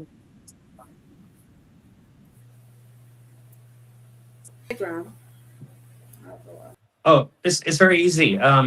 Freeport's a gold mine, by the way, for that last caller. We just haven't had anybody with the testicular fortitude to come over there and fix it. And that's fine. You might get it one day. But with energy security, affordability, reliability, and sustainability, which could have been achieved within first year or so, not 2 terms, and would have definitely started where you could have visibly seen, and you had the list of what would have been done in the time frame in the first 100 days. Hold the line, caller. So, I'm just sad tonight that Marsh Harbor and parts of New Providence have no light. Wow. Wow. And I just want to remind everybody that we're having the Soup and South out tomorrow from 7 a.m. until 12 p.m. We're going to be here, so come and support the movement. You got to eat anyway, so come out on your holiday and come out and support the movement. We'll be here. I'll be here. Mr. Green and others will be here. And come out and support us. The soup is going to be fabulous. The chefs are doing it. The sauce is going to be fabulous. So come out and be here. I'm going to eat every type of sauce. I sample in everything. I'm eating every type of soup. So come out and support the movement and be a part of what we're doing. I'm going to take one more call. This is the last call that we can take now. Call you live. Go ahead. good afternoon, Mr. Bean. How you doing, sir? Awesome. All right, thanks for all this. Joy, blessing. Mr. Bean, I have a problem in our house now, so Bahamas, man. What's happening? I would like everyone to know is that the African people running the Italian business, Chinese people running the liquor, the Haitian people running the food, the Jamaican people running the music.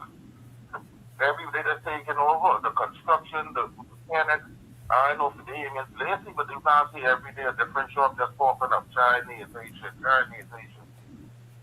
Well, I think that's a simple solution. You just got to get rid of the PLP and F&M because we're not going to tolerate that. We're going to encourage Bahamians to do business, and we're going to make sure that you're in a position to do business, so that we solve those problems. So, but if we keep voting for people who take in bribes from the foreigners, they take bribes from the Chinese. They ain't take it from you to have liquor store. All right, and yeah, Open up across from one another. yeah. So you got, well, if that's what you vote for, that's what you vote for. But if you want something different, you got to vote different. That's what I agree, sir. All right, we got to run caller. You can't take any more calls. I see the phone still lit up. I promise to play this video, but I want you to see this. I gotta let them see this, Miss Green. Yes, let me. Yeah, I was supposed to say something after that. Lot number 3 is Papa property. And see the map, see it, yeah? That's lot number 3. Lot number 3 is Papa property. All right? That's lot number 3. This lot number 2 here. All right? And that's Cuba Ingham right next to it. 3 million? And right next to it is Crown Land over there. All right? Ooh. So we've actually found Crown Land in the Sanford Drive area. You lie. Yeah. I think we gotta We gotta go there. Yeah, we gotta take that. Yeah. All right? That's ours. But Bahamas. There's so much more to see, but before we go to the rest of this, this is maps that they provided to show where these properties are that they're claiming, this Prospect Road, etc. We're going to walk to another one right next door and then to another one across the light. And then these are properties here that they're referencing. So it's a bunch of properties that they're claiming to be owned by NIB, including the house that they said was going to be for the Prime Minister.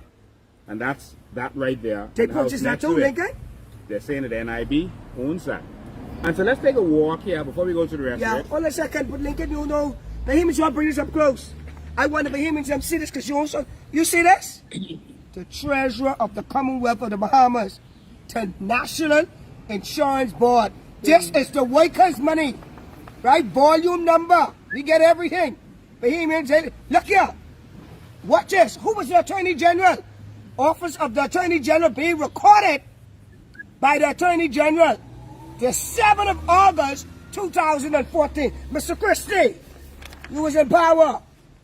You, Mr. Christie, look at this. This was the Attorney General of the Commonwealth of the Bahamas.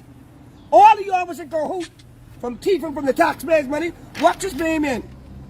You see me? Lincoln, did you forward this document? Nope. How you get this document? Oh, don't talk it.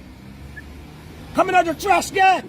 The Office of the Attorney General, Nassau, Bahamas. This is a recorded record. We ain't got no time to play with them. We gonna walk down to this next property. That's Hubert Ingram's son right there. That's Hubert Ingram's son? Yeah, man. Oh, I am so sorry, sir. We gonna walk down to this next property when they purchase National Insurance money back. Yeah. See? All right. I know. I wouldn't know what they did. That nigga get 24 hours security for what happened to you. Yeah, they have 24 hours. National Insurance have 24 hours security because they're saying they own this. Now I don't know why the government would sell. So the government would sell the property to National Insurance.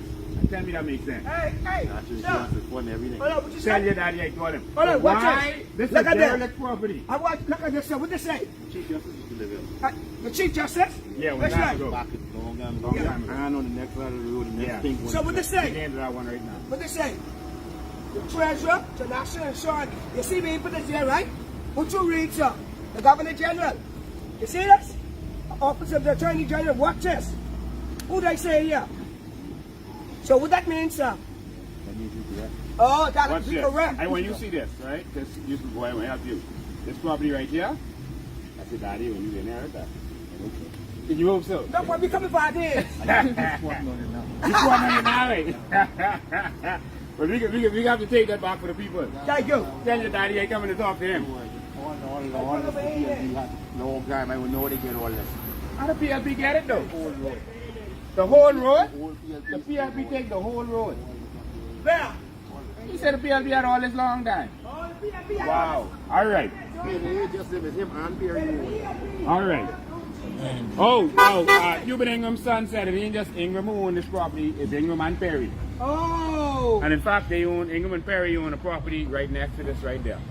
Oh. Right? It's a long fence before the American Embassy. They own that right there. So let's walk right to the next. So, ladies and gentlemen, that was Hubert Ingram's son. All right, and he was giving us some information just now. All right. But he ain't give us all the. So, for all of you watching this, y'all been getting swing all these years, and y'all been loving it. And so they were taking NIB money and acquiring derelict properties from themselves or whatever. And there's no way for us to get any money back from that. Including they've now broken down the house next to Goodman's Bay that they said was going to be the house of the Prime Minister. They say NIB own it. Why NIB got to own that? They using our NIB money and then raising NIB. So I just wanted to put that in there for you, not just for BPL. We showed you all of the different ways that they were doing all of this. Let's go, Miss Green.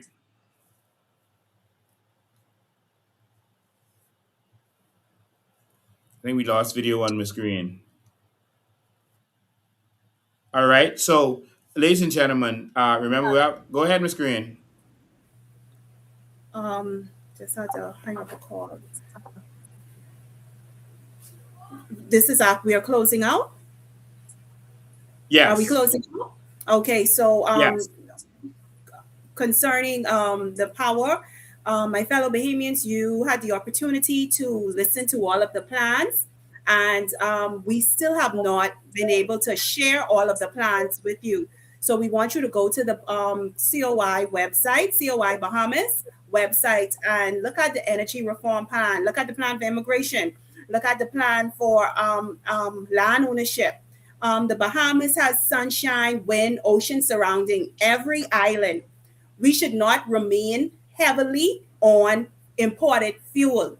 And COI intends to turn our natural environment into energy security, Bahamian ownership, and we're going to lower the cost on reliable electricity for our people. And also concerning our soup and South, I want to sincerely thank every cook, donor, volunteer, ticket seller, member, and supporter who contributed to this soup and South that we're going to be having August 3rd.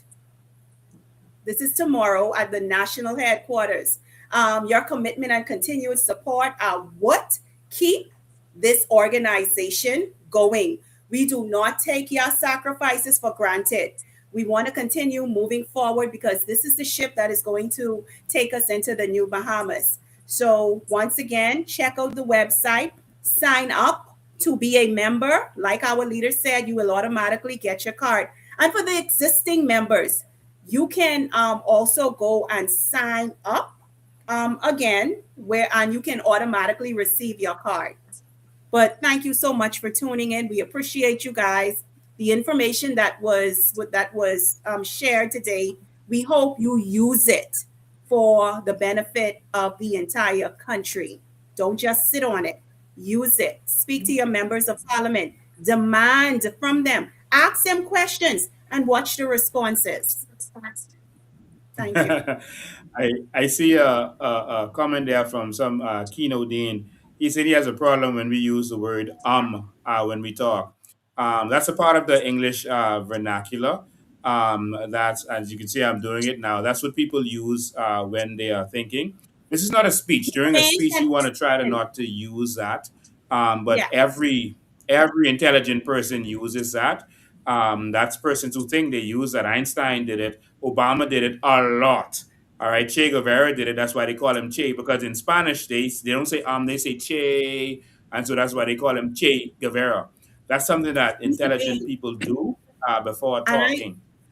before we go, I also want to say something. I wanna say to the Bahamian people the things that we focus on, it is not going to take us into the new Bahamas. The things that our people focus on, I am asking our people to please rise up from where we are in our thinking. Rise up.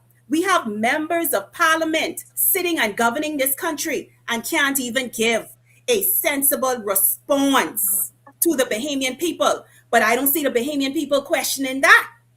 We have these people who are making decisions for our unborn children who can't even come up with solutions. But I don't hear the Bahamian people questioning that. Hence, we are in a bucket without a bottom, sinking deeper and deeper into the ocean. So we need to stop looking at these things. That is so. I mean that doesn't. We are being we're being robbed blind from an eye. I know we're supposed to be closing out, but we are being robbed. Our senior citizens, our grandmothers are suffering because they're not receiving the rightful pension that we receiving because our leaders are the NIP. Question these things, brothers. So my question is, are you sitting at home in the dark with a candle worrying about our leader Um, saying because what was revealed tonight with NIB, you should be really focused on that because that's your future when you go to retire, like the man who called and said they wouldn't give him $400 a month. You can't buy a patty a day with that kind of money. And that's why COI fought to double that pension. Anyway, energy Hey, security is easy to fix. it is. Graham, a lot of Bahamians are sleeping in their cars, on beaches, etc., because they're suffering. And I tried to help as much people as I could over the last 2 years in that situation.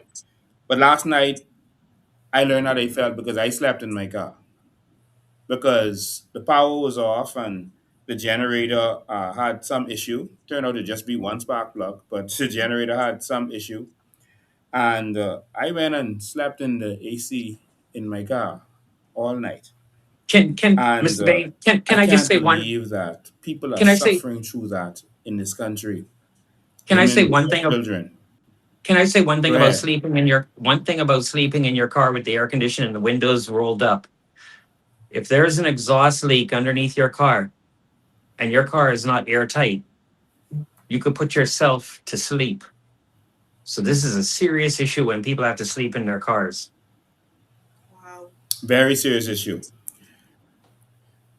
Well, Mr. Bain, I just want to commend you. I want to commend Mr. Graham Weatherford. You know, the people are calling, the Bahamian people are asking questions. And one thing I can give you credit for, you're not saying, I have no questions or I have no answers. You might say, but at least you're answering the questions of the Bahamian people. So kudos to you guys. Continue doing good work that you're doing. Thanks to both of you too. Yeah, so I made sure I get my solar right and my generator right, so I don't have to sleep in my car again. But we need to solve this problem for the rest of the Bahamian people. We got to transform this country and change our thinking. We should be making money from our energy, selling it to our neighboring countries. But yet we are still talking about trying to just keep the lights on. I mean, seriously, we keep voting for that. I see they're playing a video right now. They're playing a video from before election and one right after election where I told people you voted for it, don't cry, and I stand by that. I stand by that. They just played a clip, so some people don't understand. They said I should have more compassion for people. That was before the lights started turning off when I said that. That's before this stuff started happening.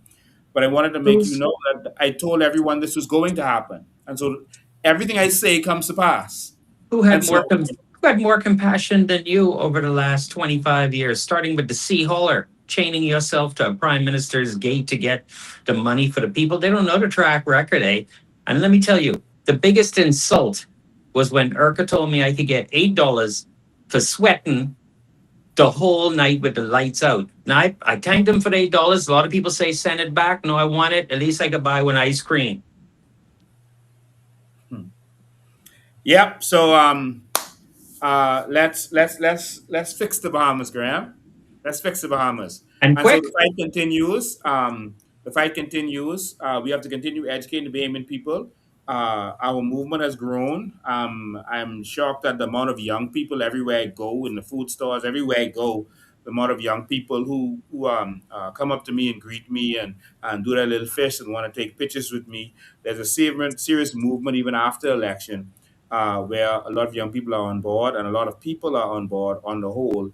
I think there's buyer's remorse, and a lot of people want to see change.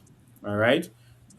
So I want to thank you all. This has been a good one. I appreciate having you all on here with me. I wasn't lonely today. You all are very educated and smart. And they always say you have friends who are smarter than you. And so I was in good company today. All right. So thank you, Miss Green.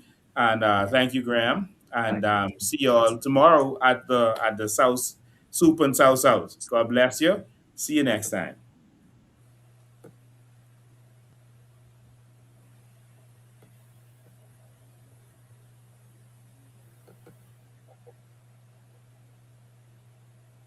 You know, a lot of people wonder how Dubai became a very big, famous, and rich city. You see, if you're comparing with Nigeria, listen to this. Nigeria has oil before than Dubai. It's a history. They are more rich than us. They have agriculture, they have mining, they have everything. You name it, they have it. Am I right or wrong?